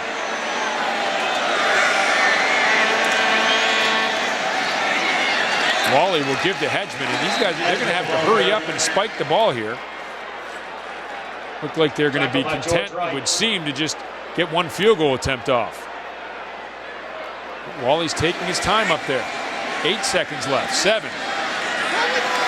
And it looks like they're just going to take it, spike it, and hope that they can get the field goal from E-step and take this lead at the first half. So the Spartans electing to play it a little bit conservatively there on that final play, but Pete Adrian's team has a chance, improbably, to take a halftime lead over the Mountaineers. Yeah, and you give Pete Adrian a lot of credit. He had his team ready to play. They came out shooting all of their bullets out of their guns, and the Mountaineers looked to be sitting back all game, and now they have an opportunity to take the lead. I wouldn't want to be in this locker room at halftime. West Virginia's going to call a timeout, and so that sinking feeling of, uh-oh, what are we going to hear at halftime is going to wait another 30 seconds while this timeout ticks away here. And Dana Holgorsen, as you mentioned, not pleased clearly at his weekly press conference. You talked to him yesterday. He did not appear real happy with his team's execution at that point, and you can bet he is not going to be happy after 30 minutes here in this first half today against the Spartans. And this has nothing to do with playing a smaller school or anything like that. You want to see your offense execute. You want to see your defense execute. So I know a lot of people will say, well, they weren't ready to play and this and that. They weren't sharp. They didn't execute it all. So Dana's probably more upset with that than, hey, my guys didn't come out ready to play. Because I'm sure they were ready, but the Spartans looked to be a lot sharper than the Mountaineers. This will be the final play of the first half. E-step's kick is up, and Ryan E-step's kick is good. And Norfolk State, in a shocking first 30 minutes here at Mountaineer Field, leading number 19 West Virginia by a score of 12-10. And John, this is shocking to say the least. It is. It's shocking. It's the first half, but this will tell you that football is football no matter where you play. A lot of these guys on the Spartans roster, they played with some of the guys on the Mountaineers, I'm sure, played against them. You got to go out and play. Like I said, you got to go out and execute. It doesn't matter who you're playing against. And the Mountaineers need reps against quality defense and quality offense. So they have to get in there at halftime, find some good plays to run against this team. Norfolk State Spartans getting some big plays offensively in the first half, and defensively doing enough to slow down West Virginia. Coach Dana Holgorsen joining us now. And Coach, I'm sure not pleased with the offensive execution in the first half here. No, we haven't done a whole lot right here. We've they're giving us the run, and we're not able to sustain blocks, and then that allows them to drop out a lot of people into coverage, which we're not able to get open either. So, Coach, with 3 guys rushing the quarterback, Gino has a lot of time. Is there any plays that can kind of get those guys out of that soft defense? yeah, you run the ball, and if we're not able to run the ball on the 4 people in the box, it's going to be a long season. All right, Coach, thanks very much. Yep. Coach Dana Holgerson obviously not very happy with the way his team has performed here in this first half. The Norfolk State Spartans, an FCS team, coming up to Morgantown looking to pull a shocker. They're halfway home. They lead by a score of 12-10 over West Virginia. Here at Mountaineer Field, John Thornton and I back for the halftime report. We'll return after this. As our great nation pauses this weekend to reflect and remember the Aren't laying down. They're going to come out and keep being aggressive. But guys like Tavon Austin got to take it on himself to really get this team turned around. Everett Goldberg getting set to kick things off as we're ready to begin the second half here at Mountaineer Field. In the boot, and they'll go short again, and this time Austin will take it at the 16. Austin heads straight up field, finds a seam, flag comes flying in as Austin crosses the 50-yard line, crosses the 40, and gets down near the 35-yard line. Again, a flag behind the play, and another flag behind the play. So we're going to have 2 separate infractions here. And it looked like the second one was the result of a little battle between a couple of players. So let's wait and get this all straightened out here. The officials conferring, and we'll get the call from Todd LaPenna, today's referee. The coach is getting after his guy because he got a penalty. That may have been against the Mountaineers. Now they may all set. Legal block in the back. On the return time, number 35. Personal foul on number 57. Will be enforced. Down. So it was Marcel Koch who picked up the penalty. So Austin with a big return. They're going to march 10 yards back one way and then 15 yards back the other way. And then we'll know at that point exactly where the ball is going to be spotted. Yeah, they have to find a way, I think, to get Tavon the ball a little more. Like you said, he's very explosive as a player. He's a return man. He can play running back. Obviously, he's a slot receiver. They got to get the ball to him a little more. And Austin, the big return. But again, they march the 10 back as we take one more look at it again. And it looks like maybe we saw the hold there at the very top of our screen. But one thing I think you're going to like there if you're Dana Holgerson is the ball is now going to be at the 49-yard line. We saw a lot of players being knocked backwards here for the Spartans. So maybe some renewed enthusiasm here to begin the second half. Yeah, I'm interested to see if they're going to give up on the run or not, or just let Gino try to win this game because you're in survival mode right now. You have to come out and win. And in motion is Austin. The give is to Roberts. Roberts has some room and then cuts back into a defender and is going to be stopped after a short gain on first down. And there was a hole on that play. It looked like the running back, being a young guy, didn't hit the right hole because it's very wide. You can see right here, there's a offensive lineman's back. And that's tough for Tyler Rader there. He was blocking Corwin Hammond, but Roberts cut right into him. So a short gain there of 3 brings up a 2nd and 7. Smith back. Smith fires deep, has a man out there. It is complete. And it is Tavon Austin who's going to pick up the big gain inside the 10 and down to the 7. I beg your pardon, it was Stedman Bailey who made the reception there. He's another guy that can make big plays for you on the outside, and that was set up by the run that time. But Gino can make that throw. I also think the middle of the field is going to get open pretty soon. Marcus Center makes the stop, but it's inside the 10-yard line for quarterback Geno Smith. Smith throws again, corner of the end zone, and incomplete for Bailey, but he was held on the play by Center, and a flag comes in. Flag on the play. Center, depending on the play. Pass interference. Defense, number 13. Half distance to goal. First down. And this is a very difficult throw. It has to be on the money, and obviously he was held. But the Mountaineers must see something to that play. They run it like 4 times now. They really like their chances with it because they keep running it. Well, they had little success trying to run the ball inside the 5-yard line on their last trip down here. Who had to wind up settling for a field goal. Let's see what they choose to do here. Smith's going to change the play at the line. Play clock under 10.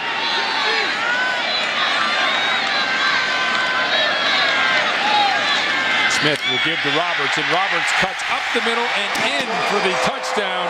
So Bernard Roberts gives the West Virginia Mountaineers extends the lead with his 3-yard touchdown run. And that's what Dana Holgerson was talking about before the half. If we can't run the ball with 4 or 5 guys in the box, we're in trouble. So they got good push with the offensive line, and the running back just had to make one cut, and he was in the end zone. So the Mountaineers got down there before. Actually, were able to run 7 offensive plays thanks to a penalty in the end zone and couldn't get the score. This time they get the touchdown, take the lead. Extra point by Bittkurt is up, and it's good. And the Mountaineers early on here in this third quarter have taken the lead over Norfolk State, 17-12. Bernard Roberts with a touchdown run. Mountaineers lead by 5. Bernard Roberts, the freshman, with a score and a smile as the West Virginia Mountaineers get their second lead of the game. His short touchdown run capping the 3-play 51-yard drive, just a minute 1. So talk about coming out and maybe making an early statement, John, that things are going to be a little different here in the second half. Yeah, and that's one thing the coaches always say at halftime is we're going to take the ball and go down and score, and the Mountaineers did it. The coaches have to be happy. Now we're going to see if the defense can get a 3 and out. That will really change the game. Corey Smith with the boot. Harrison's going to go a yard deep into the end zone. He's going to get out. Crosses the 10, crosses the 15, and now he is hemmed in and he has nowhere to go, and he's going to be taken down right around the 15-yard line. Another flag comes flying in late after the conclusion of the play. It begins with a special teams play here for the Mountaineers. And let's get the call. Personal foul. Number 17. First down. And Josh Francis gets the call here. Yeah, I mean, you've seen you can't get penalties on your kickoff team like this, and you're giving these guys free yards, but you still want to see the defense come here, use the momentum that the offense had, and try to get a 3 and out. So Dana Holgerson sees that 15 yards marched off out to the 30-yard line, but he's also seen, despite the penalties, a renewed vigor on the special teams, and his offense has done a good job as well. Now, as John Thornton mentioned, up to the defense. Chris Wally in for the Spartans at quarterback. Throws out to Hairston in the flat. Hairston will cross the 30, get out to the 35, perhaps the 36. Darwin Cook on the stop defensively for the Mountaineers. And the cornerback has to continue to do a good job here of allowing this run to cut back. You can't let the run get outside him like it almost did, because all his help is coming back in from the inside. So good positive gain for Chris Wally and the Spartans offense on first down. Brings up a 2nd and 4.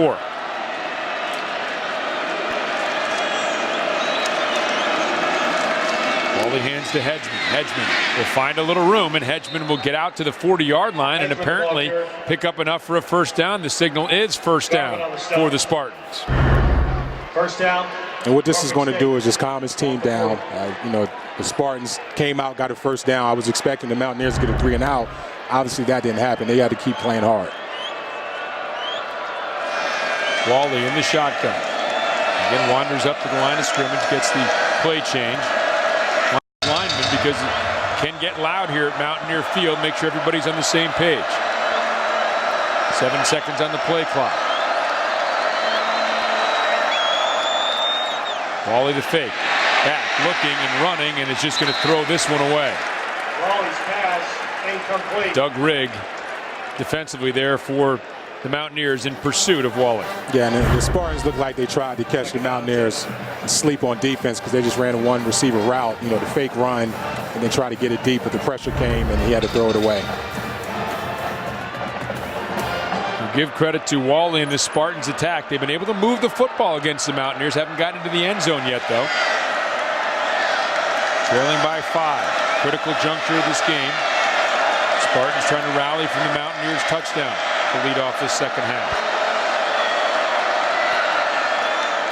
Another snap that was trouble, but Hedgeman able to get it and wrestled out of bounds along the far sideline. But again, even with the bobbled snap, as Terrence Garvin made the stop defensively, they were able to pick up about 5 yards on this play. And this is a poor job with whoever's on the defensive end, and they look like they got distracted by the bad snap.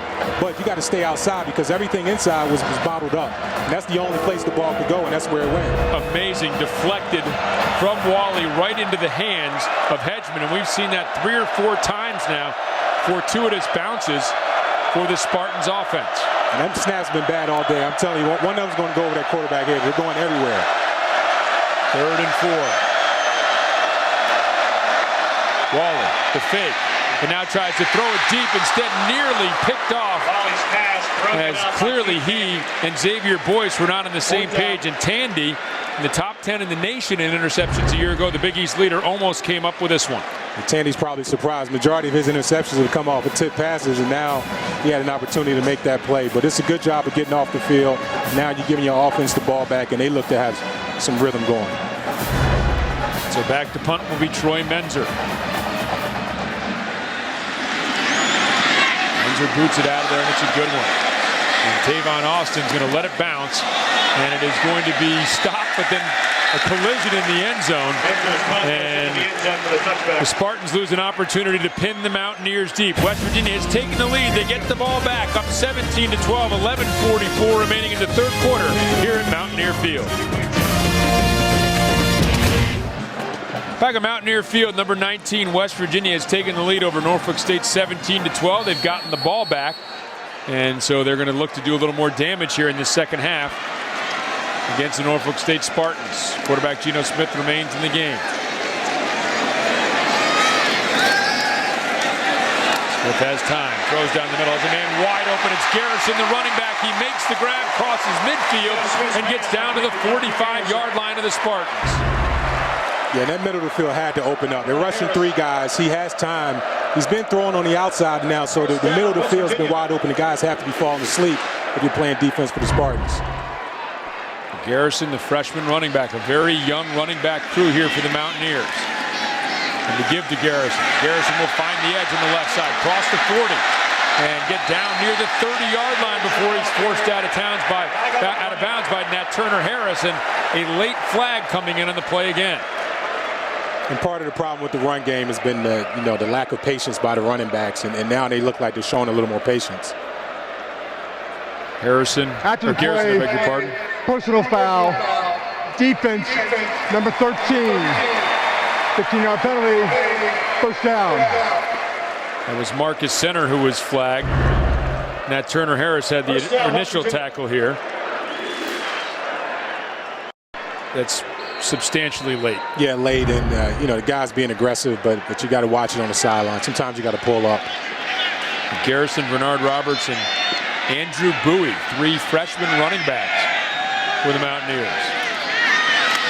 Garrison tried that little swing pass out there, incomplete. And it's going to bring up a 2nd and 10. Garrison out of Texas ran for 2,842 yards his senior year, setting state records in yardage attempts and 46 touchdowns. Wow, it's pretty explosive, and now he's seeing what big-time college football is about. A little bit of an adjustment. Yes.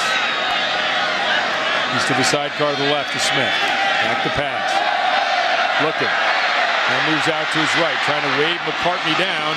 And McCartney, and they're going to be a flag there as well. So the broken play, and Geno Smith valuable. You said not the scrambler like Pat White, but the fact that he kept that play alive and was able to get it downfield. Defense, number 43.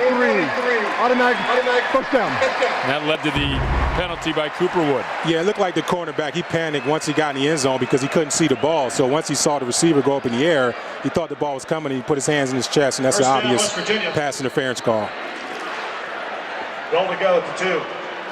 And incomplete in the corner of the end zone, but all the way down to the 2-yard line with the penalty. So West Virginia back in business again. Quick scoring drive to begin this 3rd quarter, now looking for more. And the handoff off the right side, and not much doing there for Andrew Bowie, trying to get Bowie into the end zone. And Bowie is denied and may have even lost a yard in the play. Yeah, it looks like they didn't get a lot of movement up front. And then the running back once again runs up the back of his offensive lineman. So that play was done from the start. You saw that penetration and the pulling guard, Braun, back in the game. Just couldn't get around to the hole. So a loss on the play. 2nd and goal from the 3. And this time the fake and the throw into the end zone and the touchdown to Tavon Austin. And the Mountaineers have extended the lead to 11, 23-12. Yeah, that was an excellent play fake by Gino right there because he had me fooled. I was looking for the running back to get in, but, you know, he had the Spartans defense fooled as well. And a beautiful throw from Geno Smith to Tavon Austin. And Geno's played well. He's made some big throws today, some tough throws on the sideline, but he's the one guy Dana Holgorsen is counting on to get his offense going in tough times like this. Bittencourt will be on to try the extra point. And his boot is up, and it is good. And this West Virginia Mountaineers team has looked completely different than they did in the first half. 2 quick touchdowns, and the 19th ranked Mountaineers are on top of the Norfolk State Spartans by a score of 24-12 here at Mountaineer Field. Back at Mountaineer Field, the West Virginia Mountaineers have used 8 plays. It has taken them 2 minutes and 33 seconds combined. They've scored 2 touchdowns this last drive, 5 plays, 80 yards. Austin, who has 4 receptions for 72 yards and a touchdown, gets the touchdown catch here, and West Virginia leads by a score of 24-12. Oh, and neither guy is going to want to pick that up, and Maines is going to have to retreat all the way to his 6-yard line.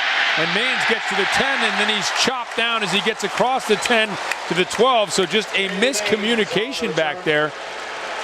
And it looks like Norfolk State needs to regain their composure a little bit. Yeah, as we talked about during the break, they're starting to lose their cool a little bit with the penalties, starting to give up some big plays that they didn't give up in the first half. With a smaller school, a lot of times when you go into the half with a lead, you may not have been expecting it, you may feel like you won the game already. So hopefully these guys settle down a little bit and keep playing. And it is Nico Flores who checks back into the game at the quarterback position for the Spartans. A transfer from the University of Central Florida, playing in his first year for Norfolk State. Flores will keep it himself. Hit by Casey Vance as he gets out to about the 15-yard line. So good solid tackle and a very short gain there for Flores. Yeah, trying to come out, run a little bit of the wildcat action. You expect a pass play to start to come off of that, but they have to keep the Mountaineers defense honest with running plays like that. We talked a little bit about the fact that they have 7 starters gone from that defense. It was one of the top-ranked defense in the country, the Mountaineers, a year ago, as we get ready for this 2nd and 9 for Flores at the quarterback position. Flores will keep again. And Flores, they don't wrap him up, and he's going to pick up first down yardage out to the 24-yard line. So going, and he picks up the first down as Terrence Garvin finally makes the stop. Yeah, he's a very talented player. He's strong. He gets in the hole. He gets hit. He keeps going. The Mountaineers falling off. So they have to realize that he's the playmaker when he has the ball, so you need to key on him. And like I said, if they keep having success running that, watch out for the pass deep. 7 starters, as we mentioned a moment ago, coming back, or not coming back from that defense. It was so highly ranked a year ago. And you said one of the keys was gel defensively. Anything in specific you're looking for out there now from this Mountaineers defense? Well, I think the problem when you have a lot of guys leave, the players that are replacing them are good players, but they're used to being behind somebody. They're used to other guys being sort of the fire starter and getting things going. They lost, like I said, a lot of good players went to the NFL, but now these guys are expected to step up and be the ones to get the team going, and they're not. So a lot of times you have guys that are front runners getting anything going. Pickup of about 4 yards on that pass from Flores out to Xavier Boyce. It takes a little while for guys to really get in that leadership role and knowing what it's like to play every down and be accountable. Do you see that in practice as well? Is it the same thing in practice? Guys maybe getting more reps now or understanding what it takes to prepare themselves to be a starter? It is, and you got to do it every play. It's not just in practice. You got to come out and do it in the games. And they're still missing tackles, but now they're getting guys to the ball, so they're a little more excited. But it's definitely a transition from guys being on the bench to now being the guy that has to go in and produce. It was Doug Rigg who made the stop. Irvin who had the initial hit. Yeah, and Bruce did a good job right there playing against the run, which is one of the knocks against him. He's going to have to do a lot more of that this year. I know a lot of NFL scouts are wondering if he's an every down player at the next level.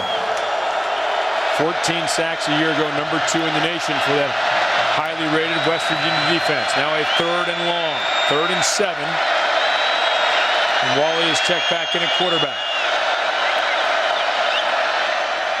Wally back, under pressure, looking in big trouble, nearly intercepted. And the pressure too much for Wally that time. Irvin and others in pursuit, and the Spartans will be forced to punt. And that was a very good possession by Bruce Irvin. He played the run on the second down, got it to 3rd and long where he can do what he does best. But like I said before, the guys on that opposite side of him have to stay outside because most likely he's going to force them that way with the pressure. And you can get an easy sack. I mean, that's one thing players don't understand. If you just go where you're supposed to go, you may get a sack. Troy Menzer back to punt. Austin back to receive.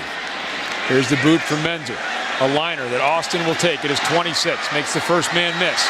Now looking for some help. Gets to the sideline and gets out to about the 40-yard line. So very good field position for West Virginia, and this Mountaineers offense has looked completely different, John, in the second half. And the Spartans have given Geno Smith time all day. Usually the West Virginia offense was going on the outside. Now they're hitting him in the middle, starting to run the ball. So they can open their whole playbook up now because a lot of plays are starting to work. But it's all key with the protection up front and Geno Smith making the big plays. Well, this is one of those games, I mean, no coach ever says this, but as a fan, maybe even as a player, your expectation is if you're a backup, hey, I'm going to get a chance to get in this game. So if you're a backup, you're saying, hey, hurry up and score some more points so I can get in and play some here in the 4th quarter. And you know what? That's something that hurt the Mountaineers in the past. They had a lot of backups that didn't play. They ended up transferring because they didn't get playing time. So when you have games like this, you want to, if you're better than your team, you want to get your lead backups in. Roberts picks up about 5 on that first down run. Terrence Pugh makes the stop here. Yeah, and they're still sticking with that 3-man, up front and the 1-man in the box. And the Mountaineers want to say, if you're going to play 4 in the box, we're going to run the ball. And the give to Tavon Austin. And Austin going to have to scramble to get back to the line of scrimmage, dives back to the 45-yard line, so no gain, brings up a 3rd and 5. And you mentioned that they're trying to find different ways to get Austin the ball, kick returner, punt returner, wide receiver. If you can get him a couple of carries as well, he is an electrifying playmaker. Yeah, and I think if you're going to run the ball, you're going to get it in between that nose guard and that defensive end because there's a big gap in there, and they don't have many people in the box to stop the run. So running to the outside might not be the best thing. Smith back to pass, looking, and we have a flag on the play. Austin with a reception, another late hit out of bounds. And so we have 2 separate flags on this play. 2 flags on the play.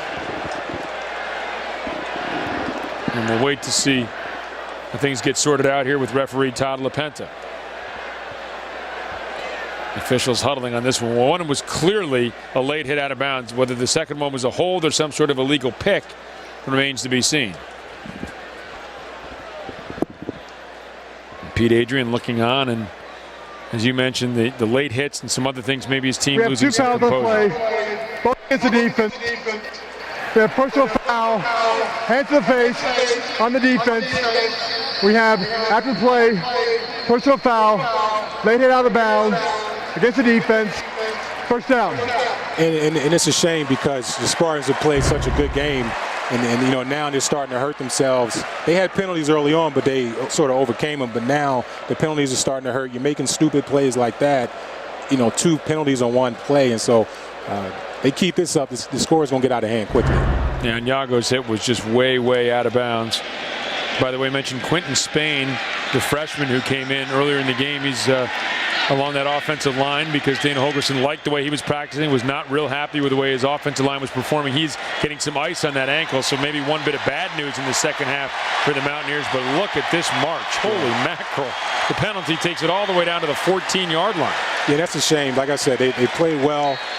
You see guys out there talking, trying to really get under the skin of the Mountaineer players. You don't have to do that. Just keep playing. You've been playing well, and now you're going to give a team more yards than they even deserve. Trey Johnson in motion. Empty set for Geno Smith. Back to pass. Looking. Flag comes in late. Lofted for the corner of the end zone. Austin is out of bounds on the play, and we have a flag. And it looks like it's going to be in that area of holding. So it's going to march the Mountaineers back. Holding. Offense, number 64. 10-yard penalty. Replay. First down. So it's Don Barclay, the senior left tackle, who gets the call. you should have 0 penalties on a 3-man rush. And it's not like these guys are speed rushers or they've been beating the tackles around the edge. So, you know, the offensive tackle just got a little bit lazy, didn't move his feet, and he extended his hands and held him a little bit. As a defensive tackle, what is I would imagine some frustration in a 3-man rush. It's hard to get in there and get the quarterback. Yeah, if you're the nose guard, you're frustrated because you're getting hit by, you know, the center, the guard, and 2 different people, so it's tough. Screen play set up. This is Garrison, and Garrison gets to the 20-yard line, and he's tripped up there by Ricardo Volson, the only one who appeared to be between Garrison in the end zone, and Volson makes the stop. But it seems like that's the plan of the Spartans, to rush 3, sit back, not let this explosive offense get down the field and make them earn it. And hopefully the Mountaineers make mistakes is probably what the Spartans are thinking. Some of the crowd thought maybe that was a little leg whip action by Ricardo Volson on the stop on Garrison. No call, 2nd and long. Garrison in motion. Smith back to pass. Looking, throws towards the corner, and it is complete to Devon Brown, who's going to haul it in right around the 1-yard line. And so the Mountaineers will have 1st and goal to go from the 1. Yeah, that was a big throw by Gino, getting it out to the sideline. Good protection, 3-man rush. The Spartans are wearing down on defense. I think they need to substitute their defensive line a little more. The give to Garrison off the right side, and Garrison goes into the end zone for the score, but there is a flag. Flag on the flag. And let's see what this is before we put the points up on the board for West Virginia. Illegal substitution. Defense. That penalty is declined. Touchdown. It's going downhill fast. Well, Dana Holgerson gets the touchdown here from Garrison, and I'm sure that the Mountaineer faithful here at Milan Puskar Stadium are seeing more of what they expected to see going into this game here in the second half. Yes, a tale of 2 halves. You know, the Spartans dominated the first half in yards, and they dominated in effort. And now you see the Spartans dominating in penalties. You know, they shoot themselves in the foot. The Mountaineers are taking advantage of it. So, tale of 2 halves. One team played poorly the first half. Now the Mountaineers are playing good this half. Bittencourt boots it through.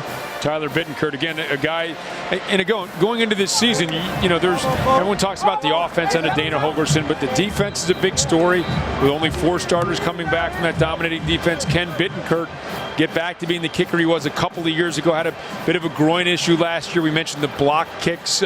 He's missed one here today, but there are a lot of different things. You know, all of a sudden you get into the teeth of the schedule, and you're going to start playing, you know, at Maryland next week and LSU coming up, and there are some things here Dana Holgerson needs to see straightened out. Hopefully he's going to see some of those for his sake here in this second half. Yeah, and they have to continue to play, because it's not about what the Spartans are doing right now. The Mountaineers have to still figure themselves out, because they don't know who they are. I don't know who they are right now. I don't know what kind of defense they're going to have, what kind of offense. Is it a high-octane offense? Can they continue to do it?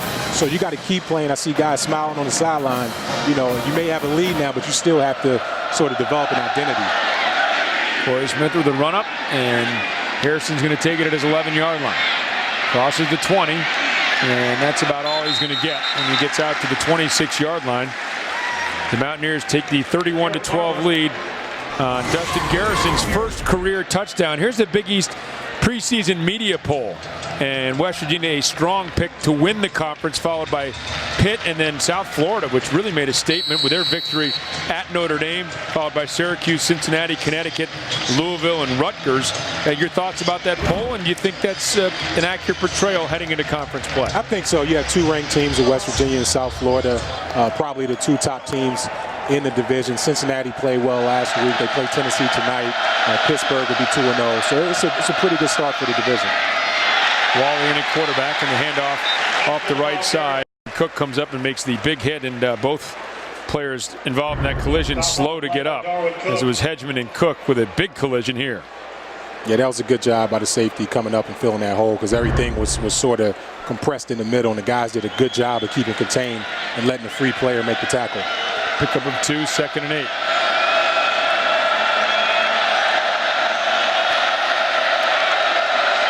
When the season began, and West Virginia was the only ranked team in the Big East at 24, and that just in the AP poll. They're now ranked in both polls, and South Florida, as you said, is gotten themselves into the pole. And pass downfield, and Boyce looked like he wasn't sure if that was for him or not. Stopped running on the route. Yeah, that would have been a tough pass. He would have got hit if he would have caught it. So maybe he was thinking about that, but you know, just a little bit of confusion between the quarterback and the receiver right there. He pumped the ball, didn't know what he was doing. So the team is falling apart right now. They got to find a big play to sort of get them back on track. 3rd and 8, 4 minutes even remaining here in this third quarter, which has been tilted entirely in the direction of the Mountaineers. 3 touchdowns to spring out to the 31-12 lead. They're trailing 12-10 at the half. Fake by Wally, and they tried to get the screen the other way, but Tandy was there to get inside the passing lane and force the incompletion. And once again, the Spartans will need to kick. Yeah, and what you're seeing now, you know, everybody on the Mountaineers team, they're into the game now. And what I talked about before, having front runners, you know, when the game was even or the other team was playing well, those young guys on the Mountaineer defense were sort of standing around waiting for the veterans to make a play. Now that the game looks like it's going to be, you know, going to the Mountaineers' way, you see the young guys now excited and they're making plays as well. Menzer back just does get it off, but the pressure looked like it bothered him, and it's off the side of his foot, and West Virginia is going to find themselves with excellent field position here on their 4th possession of the third quarter, and they've scored touchdowns on the first 3 possessions. And this is where, in the past, you know, past few years, the team is sort of taking their foot off of the pedal, and I'm interested to see how Dana approaches this. Is he can say, hey, can we keep our foot down and score some more points and not let this team back? Correction, ball at the 49. So the Mountaineers will have the ball at the 49-yard line of the Spartans. And take a look at the plays and the yardage by half. In the second half, almost already at the total of the first half in fewer than half the plays. There's a handoff off the right side. That's Trey Johnson, who's going to pick up a couple off the right side. The sophomore who's also in the mix, Jamal Giddens on the stop. We talked about the young running back core. Andrew Bowie and Dustin Garrison, all true freshmen. Trey Johnson is a sophomore. He missed last week with a knee injury, so he's getting his first action of the season. So a very young running back crew here for West Virginia. Yeah, and Dana wanted to get smaller guys at the running back position to run those little swing passes. The throw down the field, complete to Ivan McCartney. Wide open, well-delivered ball, and a first down. And they pick up a 30 on the play from Geno Smith to Ivan McCartney. And I mean, these are very special throws that this guy's making against the cover 2 defense, the corner pressing, safety over the top. You got to have a strong arm to make that throw. You know, I don't think the Mountaineers have had a guy like this that can pass the way that Geno can in a long time. Timeout. Probably since Mark Bolger. Norfolk State. The Norfolk State Spartans will use their first timeout of the second half here as they're trying to regroup a little bit, finding themselves down 31-12, and this has been lightning offense here from the West Virginia Mountaineers. I think more of what we expected with the Dana Holgorsen coach team, and you wonder how last week affected them. I mean, you play, you don't even get a fourth quarter in, 14-26 remaining in the game, and they call the game, and so they haven't really had a chance to get a full game and a full rhythm going. One guy that has been able to play and play well is Geno Smith, and Dana Holgorsen's been stingy with praise for his offense, but he did have praise for Geno Smith's commitment and passion for the game of football. When he leaves the building, it doesn't leave his mind, you know. So he's taking it home with him a lot, and you know, when we put the game plan in last week, he's gonna study the game plan, study what they're doing defensively, and it's gonna get better as the week goes on, and he's gonna become more comfortable with it as the week goes on, and you know, and in addition to that, he likes to get out there in the practice field and try to make it work. And Dana Holgorsen talking about Geno Smith in a whirling run by Trey Johnson. Devontae Reynolds finally stopped him, but what an effort by Trey Johnson. Yeah, and back to what he was saying about Geno, that's really high praise, and that's something you want from your quarterback. You want him to be your hardest worker, the guy that cares the most, so then everybody can feed off of that. Smith, a flawless second half thus far. Pops it out, and it is complete to your guy, Tyler Urban. You were calling for that, John. And it is Smith to Urban, and a fourth touchdown in the third quarter for the Mountaineers. And I'm happy for him because he's been working hard. The tight end really doesn't have a big place in this offense, and he's a 6'4" guy, big target in the red zone. And this is a play, a good fake by Geno, good catch by Tyler, touchdown. Molinari to hold. And the Mountaineers. Cody Nutter snapping, Michael Molinari in the hold, and Tyler Bittenkurt will try to boot it through. And he does, and the lead is 38-12. West Virginia down at the half. They have scored 4 touchdowns here in the third quarter to take the lead by 26 points over Norfolk State. Yeah, and like I said, the Spartans came out in the first half, and it's almost like, they shot everything that they had at the Mountaineers, and now they're starting to wear out a little bit. And this is where the difference in the schools come. The smaller school, the bigger school. West Virginia probably has better athletes, 1 through 80 or how many guys dress, whereas the Spartans had their first 20, 40 guys, and now you need your backups to play well, and the Mountaineers are just wearing them down. And obviously Dana Holgorsen wants to keep the pace up offensively, keep the pressure on, and then that feeds more into what you're saying. I mean, as you get the pace up, and now all of a sudden, guys get tired. You got to get those backups in there, and there's a drop off in production on most teams, but particularly when you get away from some of the FBS teams. Yeah, you do. But the Spartans came out ready to play, and that's the thing you got to give them credit for. They're a much better team than I thought they would be, and so you give them credit. They're going to win a bunch of games this year, but it looks like they just wore down. They came out after halftime, and they can still make some plays here and make this game interesting. Very competitive MEAC, and perhaps we'll take a look at that a little bit later on in the program as Kelvin Lewis on the return there got it out almost to the 20-yard line, and that's another area in which West Virginia has looked much better here, much crisper on special teams in this second half. Yeah, and Dana talked about that yesterday in the meeting, that he found out that some guys were sort of hiding on special teams, and when they gave up that punt return last week for a touchdown, he got those guys off of it. So he said it really exposed some guys that weren't playing hard and shouldn't have been out there. So it looked like they got it corrected this week. Well, it's hard. I mean, until you see guys in game action, they can look fine on a practice field running down when there's no blocking and that sort of thing, and then it's a little different come game time. As Wally in at the quarterback position will hand to Hedgeman. Hedgeman makes a couple guys miss and will pick up about 3 yards on that run. On the run. You see Bruce Irvin coming back in. They gave him a little bit of a break on first down. He's trying to be more of an every down player this year, coming from junior college, big sack numbers last year, and now he's trying to play the run just a little bit better, because that's what those NFL scouts want to see. If a guy that they draft, can they keep him on the field every down? You'd wonder if maybe he'd be an outside linebacker, though. At 6'3", 236 pounds at the NFL level. They're asking him to play defensive end here at West Virginia. Just a junior, 14-1 in the Big East and number 2 in the nation, after transferring in as a JUCO All-American. The handoff. And this is Maines, and Maines is going to cross the 25, and a flag's going to come in once again behind the play as Najee Good makes the stop. Tackle by Najee Good. Holding, offense, number 76.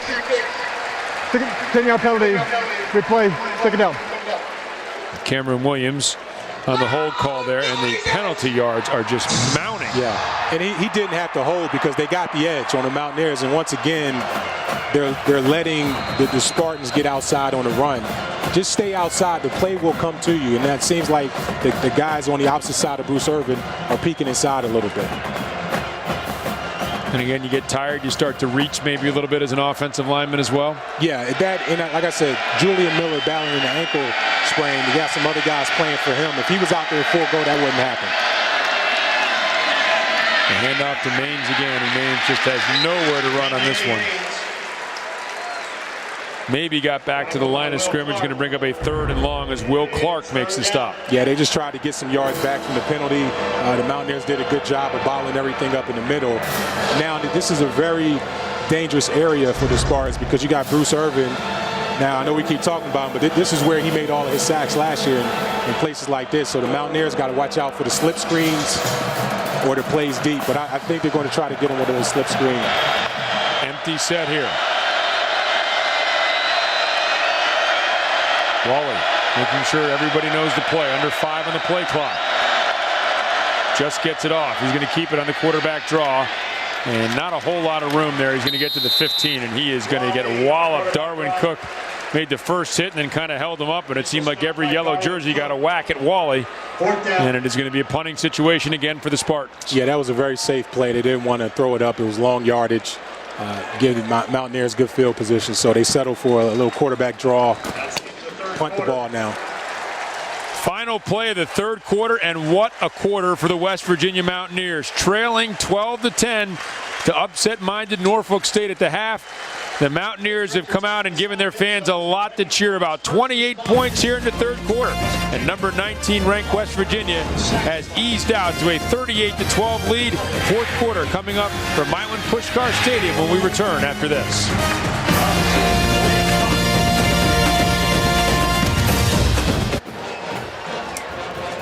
West Virginia got all they wanted in the first half from Norfolk State. In fact, they got more than they wanted. The Spartans had a 12-10 lead at the half, but West Virginia 4 touchdowns in the third quarter and about to receive a punt here to begin the fourth quarter of play. Menzer trouble and is able to get it out of there. Low kick. Tavon Austin's going to pick it up at the 45-yard line. Scoots up the sideline, crosses midfield, and gets down to about the 48-yard line as we take a look at top 25 scores. Action today around the country. Wisconsin handling Oregon State. Oregon State had that messy loss last week to Sacramento State, an FCS team that came up and beat them in overtime. Ohio State hands full with Toledo. They win 27-22. Auburn leading number 16 Mississippi State, and Michigan State no troubles with FAU. They lead 44-0. A lot of close games out there, a lot of smaller schools playing well early in the season. Always scary. These scheduled teams that you expect to beat, you never know how it's going to turn out. As Bernard Roberts picks up 9 in that run and taken down there by Devontae Reynolds. And you look at that as we take a look at this run, and it is fraught with risk. I mean, if you beat a team like Norfolk State, everyone's going to say, well, you should have beat him. You should have beat him handily. If you lose, it can cripple your season. It could, but this game was really important for both teams. Norfolk State needed this game. Now they'll go back to their division feeling like they can win it. The Mountaineers needed to get reps against a quality opponent, which Norfolk State was in the opening half. Geno Smith has a man open in the end zone, and he delivers it on the money to Ivan McCartney for the touchdown, and the Mountaineers go up by the score of 44-12. And this is another big-time throw. I'm just telling you, this guy is very special. I mean, everything that he's doing, from the fake to moving the safeties over, allowing the receiver to get deep, every ball he's throwing is on the money. We haven't seen this around here, like I said, since Mark Bolger, a guy that can just throw the ball with that much touch. Ivan McCartney and Smith were high school teammates, have remained good friends, and hooking up here in the collegiate level for that score.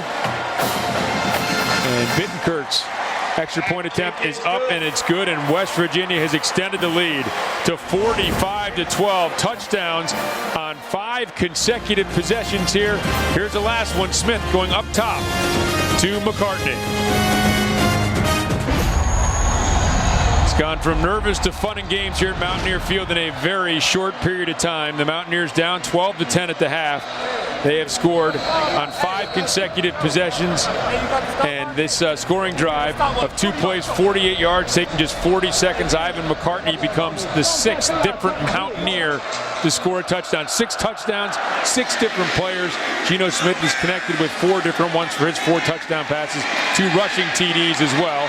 Nice looking return here by Cooperwood as he gets out to the 36-yard line. So you have Garrison and Roberts have run for touchdowns. McCartney, Austin, Urban, and Brown have caught touchdowns. That's pretty good spreading of the football by the Mountaineers, both running and throwing. Yeah, and this is going to keep everybody happy, keep everybody working, because everybody's touching the ball. Geno's doing a good job of spreading it out, not just going to one guy, but same team, 2 different performances. Each half, you ask yourself why, but I think part of it is the Spartans wore down and the Mountaineers finally woke up. Nico Flores in at the quarterback position for the Spartans. Not been able to get a whole lot going here in the second half. There you go. And there's the bad snap you were talking about, and Flores has to fall on it back at the 24-yard line, and it seemed, as you said, inevitable that was going to happen at some point. Yeah, it was happening all game. And I'm not sure if this is one of the guys that came over from defense. I know some of the offensive linemen have come over to the offensive line during camp. They had one offensive lineman switch over to defense, and that snap has been happening all game. Flores goes out. Wally comes back in at the quarterback position.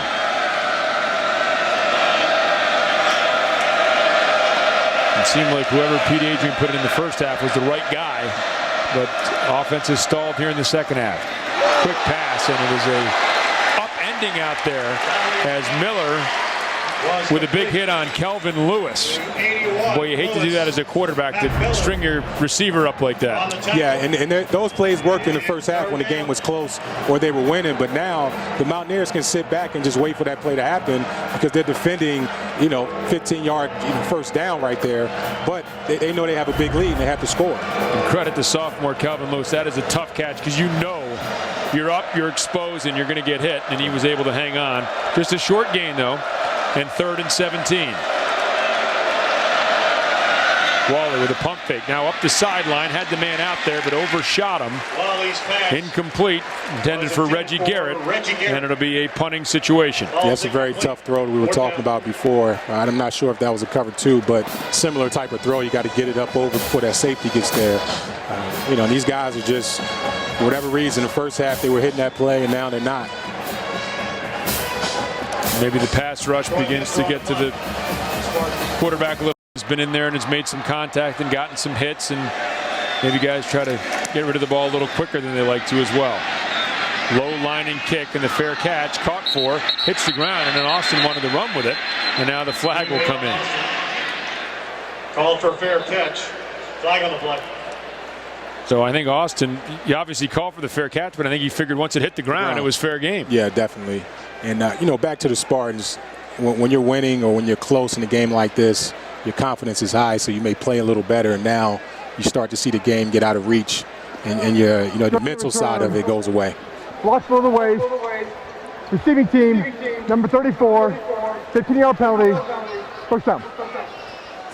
And you see that too. I mean, you see it in the Super Bowl every year. I mean, a team, and not every year, but you'll see it get lopsided, and all of a sudden all the air will go out of one team. They realize it's over, and then it gets lopsided, and we've seen a little of that happening here today. 12:29 remaining in the fourth. West Virginia has things in hand, leading 45-12.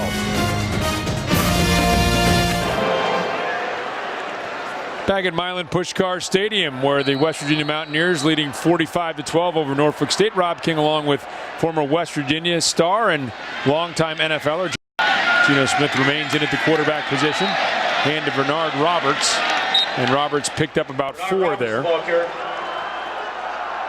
Let's take a look at a big week coming up for the Big East. 8-0 last week, had the Louisville loss last night, but these are big games for a Big East conference that has seen itself be referred to as weak over the last couple years and is fighting maybe a little bit of a complex in that regard. And some big games coming up in conference, a chance to prove that they're better than people think they are. As a little trick play attempt there, and Austin will lose a yard on that. Yeah, the Big East has taken a hit over the past, 5 or 6 years because, Miami left, Virginia Tech left, and, when I played here, it was a really big conference with Syracuse was good back then. So you need your top teams to go out and win the games out of conference for everybody to get off of your back. But the big teams like, SEC teams like that, you're never going to get that respect in the Big East.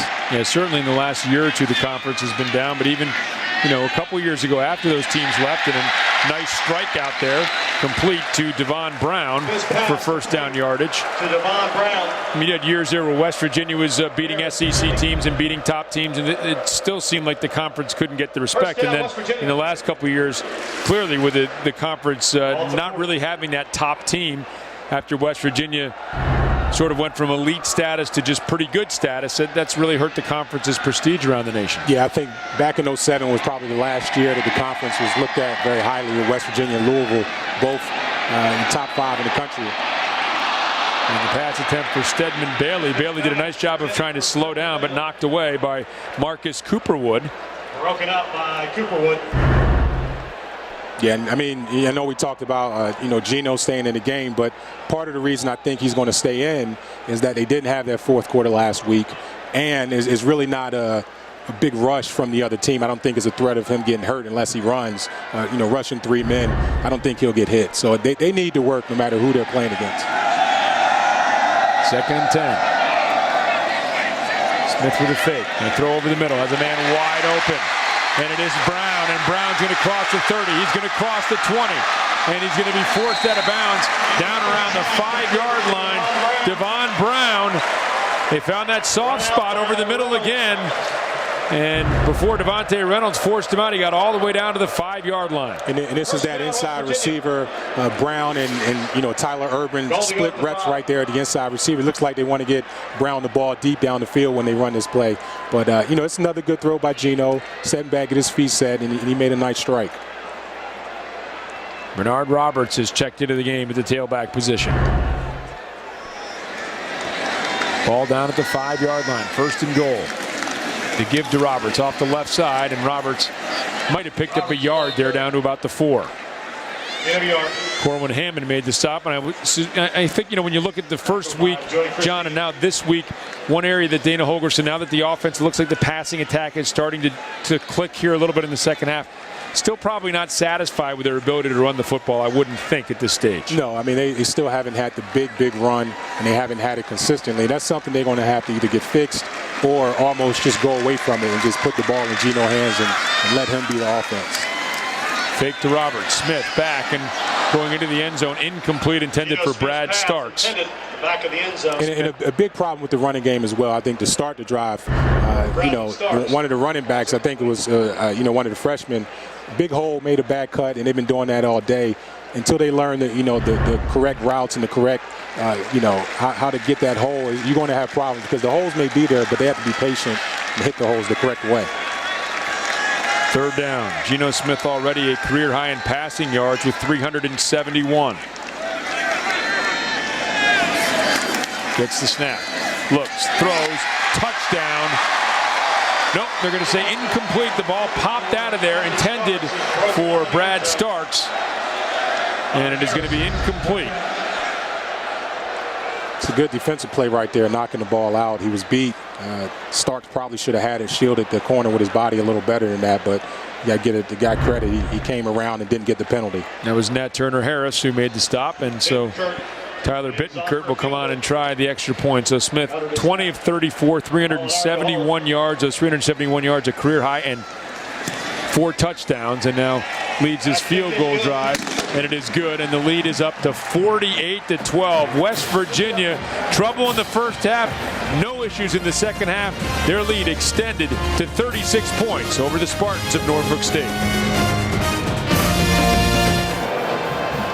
The game summary from Mountaineer Field. Norfolk State jumping out to the 12-10 halftime lead. It has been all West Virginia since then. Norfolk State has committed 18 penalties for 172 yards. That's the most penalties ever by a West Virginia opponent. Smith, with his career high 371 yards passing, has also thrown touchdown passes to 4 different receivers. West Virginia, 283 total yards in the second half. Much more of what Dana Holgorsen is looking for. Yeah, he just, is, like I said, the tale of 2 halves. Guys came out excited in the second half. They started to see a little bit of success on offense. That first drive was big because they went down and scored, and that seemed to get the whole team going. We're seeing some substitutions on defense, but talk about things to play for. Of course, coaches always talk about finishing strong. You want to play the entire 60 minutes. West Virginia's defense has yet to allow a touchdown this season. Remember, there was an interception return for a touchdown, or I beg your pardon, a punt return for a touchdown. That's the only points that have, the only touchdown that's been scored against West Virginia this year. They've given up some field goals defensively, so you'd like to keep that intact for as long as possible as well. Yeah, they had a good defense during that last year. They had a stretch where they weren't giving up anything over 21 points. So the guys didn't play great today, but they held them out of the end zone. That's all you can ask for. Nico Flores in at the quarterback position here, and he is going to look to run. J.B. Lageman will wrap him up and take him down. Gain of about a yard, perhaps 2 on that first down run. Yeah, that was a good play by Lageman. He knocked the offensive tackle back, and he separated him, long arms, got off of the block and made the tackle. And a lot of times fans don't understand you put in your second or third team and somebody will run for a long score and they'll think, well, they're trying to run the score up. But even if you play conservatively, you still want to go out. If you're J.B. Lageman, you want to let people know, hey, I deserve more playing time. This is your opportunity to show them in game action that maybe you deserve a little more time. Yeah, and this is number 73, 5-yard penalty, replay, second down. Julius Wormley there with the infraction. No, I'm saying this is one of the areas that the Mountaineers need to work on is getting these backup defensive linemen reps and ready to play because they're going to need them when they start to play teams in October and November where the weather changes, teams start running the ball more. Try to prepare yourself in case of injury or other things that might happen down the line.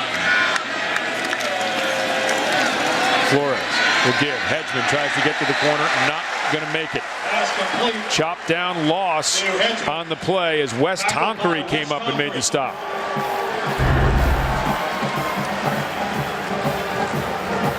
You see the Spartans still trying to attack the edges. That was a good job. Mountaineers not being fooled and staying outside. Everything was clogged up in the middle, so that was a good job by Wes right there. Another guy, redshirt freshman, trying to make a bid for increased playing time. So guys all over the field right now, they say trying to get your game on tape so the coaches can evaluate it and hopefully positively for the player involved. Chris Wally in now, back at quarterback on a 3rd and 16. Going to throw one out short to the flat. Complete, and Randy Maines just has nowhere to go here.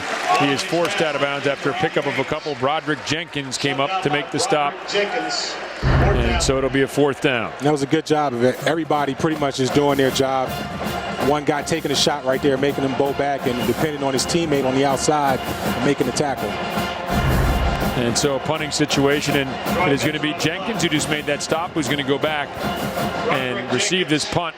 By the way, 6 straight possessions with punts for Norfolk State. So we saw them getting some long drives going in that first half. In the second half, West Virginia's defense has just almost completely shut them down. Yeah, and the Spartans just wore down. They played a great first half. They got to be proud of that. Jenkins makes the first man miss.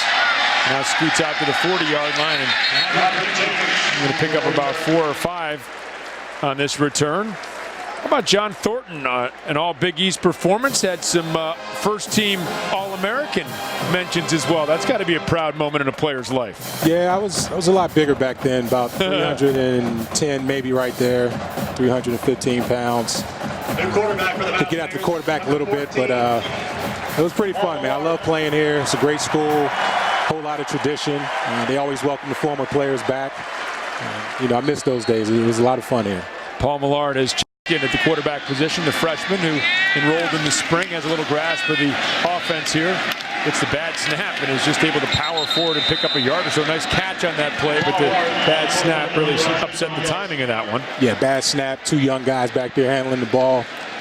You don't want to come in and just ruin everything that you had, the momentum. You want to take that into the next game. So this is valuable experience for these young guys. And we've seen some substitutions along the offensive line as well. So the bench is getting a chance to play a little bit here for Dana Holgerson, and also a little bit for Norfolk State and Coach Pete Adrian as well.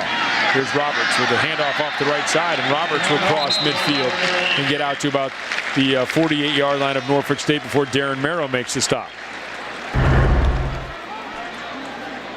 They're still working on their run game.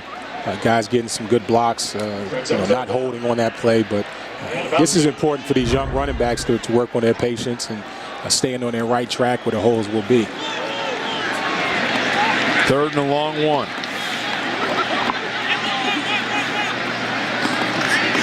Millard will give to Roberts, and Roberts will pick up the first down and get down about the 46-yard line. Saw those old school pictures of you. What's it like coming back to your alma mater and seeing some of the changes here as we first take a look at this quick first down run? Nice hole here for Bernard Roberts, but you come down and you see some changes to now Milan Pushkar Stadium. Yeah, the Mountaineer Athletic Club has done a great job of going to the alumni and asking them to help out, because you need these facilities to compete. Other schools in the Big East, other schools in the East, period. Now with the talk of maybe going to another conference, you never know. Important. So you see the suites here and the new scoreboard, and the locker room is always changing. They've done a lot to improve the facilities here. And you mentioned the talk of perhaps another conference or perhaps the Big East expanding. They seem to feel like they're in a good position to expand, and a lot of crazy stuff happening in the world of college football over the last couple of years. The Big Ten's now the Big 12, even though it's called the Big Ten, and the Big 12 is now the Big 10, even though it's called the Big 12. And there might soon be the Big 9, and all kinds of crazy stuff happening around college football. And that's really been the driving engine. Basketball hasn't seemed to have a whole lot of say in what happens to a lot of these conferences that are jumping ship. Seems to be fueled by the football programs. Yeah, and I know a lot of people want West Virginia. A lot of fans would like to go to the SEC. I really like being in the Big East for the simple fact that you got an opportunity to dominate this. You go to the SEC, you won't dominate. You got to change the way you recruit. You got to recruit better linemen, better skilled players. It's going to take a while to really get going down there. Millard sets up the screen.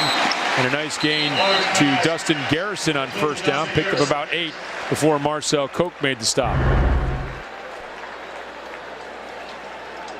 It's a nice screen play trying to get the backs out. And this is still good work for the backs to pick and choose where they're going to go. Work on that patience, let the blockers set things up. And a nice comfortable throw. First collegiate throw, first collegiate completion for Paul Millard.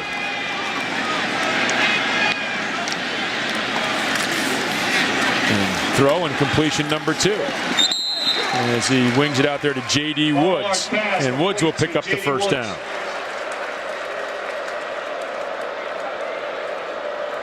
21, Nick Taylor on the shutout. So here's a look at West Virginia's upcoming schedule. Now things get a lot more difficult at Maryland. Then LSU. Bowling Green is a game that you and I will be working again, John. And then we see the rest of the slate there. But those next 2 weeks are really going to talk a lot about where West Virginia is under Coach Dana Holgorsen in his first year at the program. Yeah, and like we said earlier, this team still needs to establish an identity. What kind of team are they going to be? Are they going to be a finesse run team or a power run team? A lot of things they need to work on, because you're going to go to Maryland, and Coach Randy Etzel coached at Connecticut last year. They've had success against the Mountaineers. They beat them last year, 13-10 up there. So he knows the formula to beat the Mountaineers, and they had a big win the other night against Miami. So that's going to be a tough game. And then coming back here, hopefully things are in place to at least make that a good game, because I think the West Virginia can play with LSU. Roberts now on this second down run. We have a flag on the play. Roberts has a first down for now. Let's see what the flag is. We saw on that first down play. Offense, number 72. 10-yard penalty. Check it down.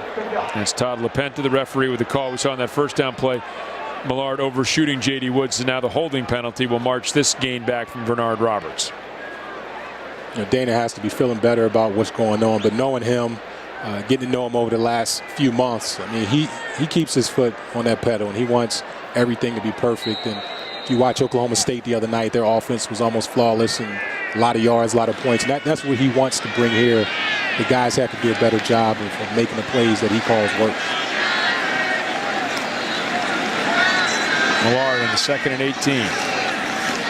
Back to pass. Looking now, has to scramble. And Millard will fight to try to get back to the line of scrimmage. May have picked up a yard or 2 on that scramble to the right side. And this is a nice opportunity for Millard, who is going to be the quarterback of the future, going to learn behind Geno Smith, enrolled in the spring, to get a hold of the offense, and a guy that they really like, a chance to come in, get some game action. It's practice time is important. You have to play well in practice. You have to prepare well in practice, but it's a different feel once you get out there on the field and it counts for real. Yeah, and the Mountaineers have lost 2 young quarterbacks. Last year guys transferred out of here. They weren't getting a lot of playing time, and so Millard has a good opportunity to learn from Geno. Good throw right there. Learn from a guy like Geno. You never know how long he'll be around here playing like he is now, but he's going to be the guy of the future. So this is great playing time for him. And a beautiful grab here by Tyler Urban as well. And he's a good player. He needs reps. The tight end wasn't a big part of this offense for a long time. And you got guys like that. Sometimes it takes the coaches to get comfortable with players like this and see what they can do in game situations. 4th down, maybe a little too long for a field goal attempt, or maybe they just want to see Paul Millard execute a couple more plays here offensively. Regardless, the Mountaineers are going for it here on this 4th and 8 from the 30-yard line. Millard back, looking, going to go for it all. Corner of the end zone, beautifully thrown ball, and it is caught for a touchdown by Brad Starks, the 5th different receiver to catch a touchdown for the Mountaineers today. First career touchdown pass for the freshman Paul Millard. That was a beautiful pass. That was a beautiful pass, and it was right on stride. Starks did a great job of catching it. Good protection. I mean, everything about this play was perfect. And, you may question, is this running the score? I don't think it's running the score up. I think that the Mountaineers still have things to work on, and hopefully Pete Adrian, he understands that. These guys almost walked out of here with an upset, so I think Dana's just trying to give his guys some experience, his backup quarterback some reps, and I don't think that was running it up at all. Bittencourt's extra point is up and good. West Virginia has scored 45 unanswered second half points. They were down 12-10 at the half. They are up 55-12 over Norfolk State. Brad Starks, who was banged up in the spring and then banged up in fall ball and appeared to be in the doghouse a little bit, maybe himself from that doghouse and getting out into the fresh air here for this West Virginia offense. Yeah, and they're pretty deep at receivers as far as body, but they still don't have that dominant guy. And I'll go back to Oklahoma State. They have that Justin Blackman, the #1 receiver. The Mountaineers are still looking for that. And I know Dana's talking yesterday in the meetings, saying he's still trying to find that guy that does everything right all the time so he can get him the ball more like they do Justin Blackman in the same offense at Oklahoma State. Well, Brad Starks is the guy, 65 receptions entering this season, had 12 career starts under his belt, but again, banged up in the spring, had shoulder surgery, was banged up in the fall as well, spent a lot of time riding the exercise bike and not getting out onto the field, and so others moved ahead of him on the depth chart, now trying to fight his way back up. So certainly some talent at that wide receiver position. Devon Brown, we mentioned him, the leading receiver at Wake Forest for a couple of years, but as you said, a lot of talent spread out, maybe still looking for that #1 type of guy. Yeah, and the thing with Dana, he wants to be able to trust these guys to do everything on and off the field, workouts, class, and so a lot of these guys have to prove it to him that they can do it. And some of them are. He's a tough coach, and they got to learn how he works. Calvin Lewis on the return out to the 22-yard line. It was Tonkery on the stop for the Mountaineers. And so the Mountaineers going to roll out of here and roll into the game at Maryland. Always a big rivalry game at Maryland. Always seems to be that if West Virginia beats Maryland, that's a sign of better things to come. And if they lose, maybe it's not going to be the best season in Morgantown. And we'll see if that remains status quo under head coach Dana Holgorsen. It was like that when I was here, too. We lost to them in, I think, 95 up there, a big night game. And we didn't go to a bowl game that year. Every other year we beat them, we went to a bowl. So that holds true. Chris Wally in at the quarterback position. And hands off to Maines off the left side. Maines will pick up about 4 or 5 yards. You wonder now if it's just time to see if he can pick up a first down and maybe get this clock run down here as Shaq Rowe makes the stop. Yeah, I think getting lost in the scores that the Spartans played really well for a long time in this game. And so they can't hold their heads down because they're going to go back to their division and play well, hopefully. Hopefully they use this game as a springboard into their season. Because they came out, they could have easily won this game based on how they played the first half. Well, Pete Adrian, we talked about it, back-to-back winning seasons for the first time since they moved up to that FCS bracket of football.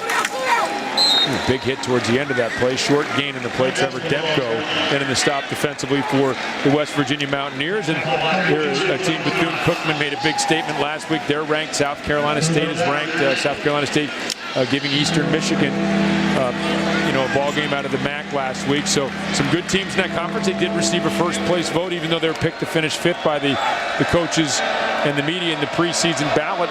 Still, somebody thought well of them enough to think that's a team that could win the MEAC this year. It's always good players that come out of there. I mean, you look at the NFL draft, you see a lot of players from the MEAC, won a year ago in the first 2 rounds. So you never know who you're going to go against. But there's a lot of good players. Some players transfer in from the bigger schools. But these guys just got to go back home and understand what they did wrong in the second half and try to get it corrected. Just a short gain there, going to bring up a 4th down. And, again, Norfolk State, you come into a game like West Virginia, you'd like to have all of your weapons available. You look at that defensive line. 7 returning starters on their defense, but Cameron Jude, a guy, you mentioned transfers that come in, a guy from Michigan State. He is yet to be cleared. They were expecting him to start. George Riddick hurt along that defensive line. Some other injuries along that defensive line like Stephen Boontz and Tremonde Branch. So guys that they were counting on this year to be a big part of their defensive line, valuable components, not available for this game. They're hoping to have all those guys down the road, but that really hurts when you go up in class. And you talked about the depth and your roster maybe not being as deep as other guys. They're having to play walk-ons in this game. So they get some of those guys back. They remember this first half more than the second half, and this could be a positive experience for the Spartans. Yeah, I think so. And what we saw in the first half, they really weren't getting a big pass rush. But then when you only rush 3, you wear down. And it's hard to play the run after that. So having the lack of players available to them, I think hurt them in the second half when West Virginia got going.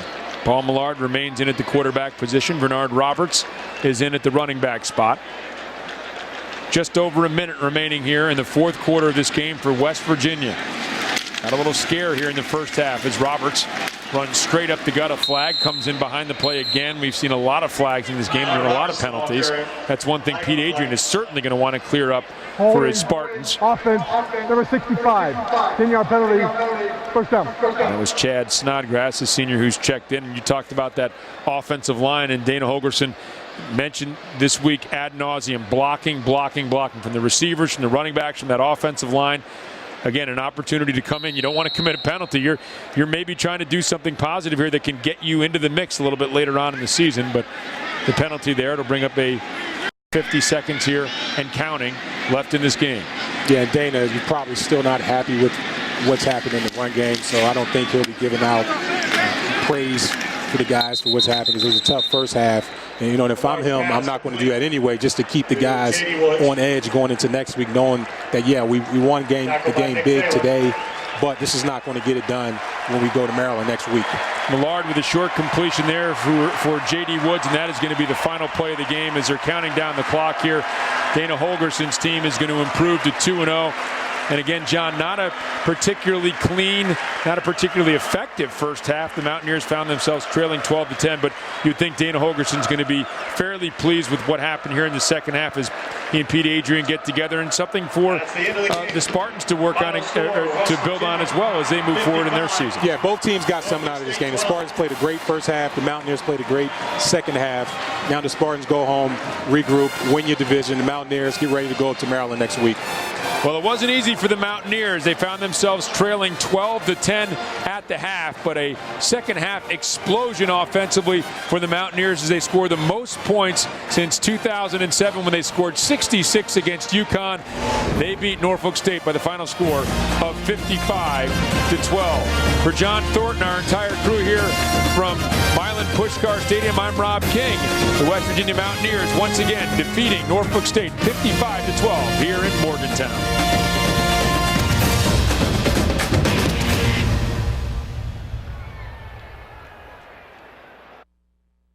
Due to the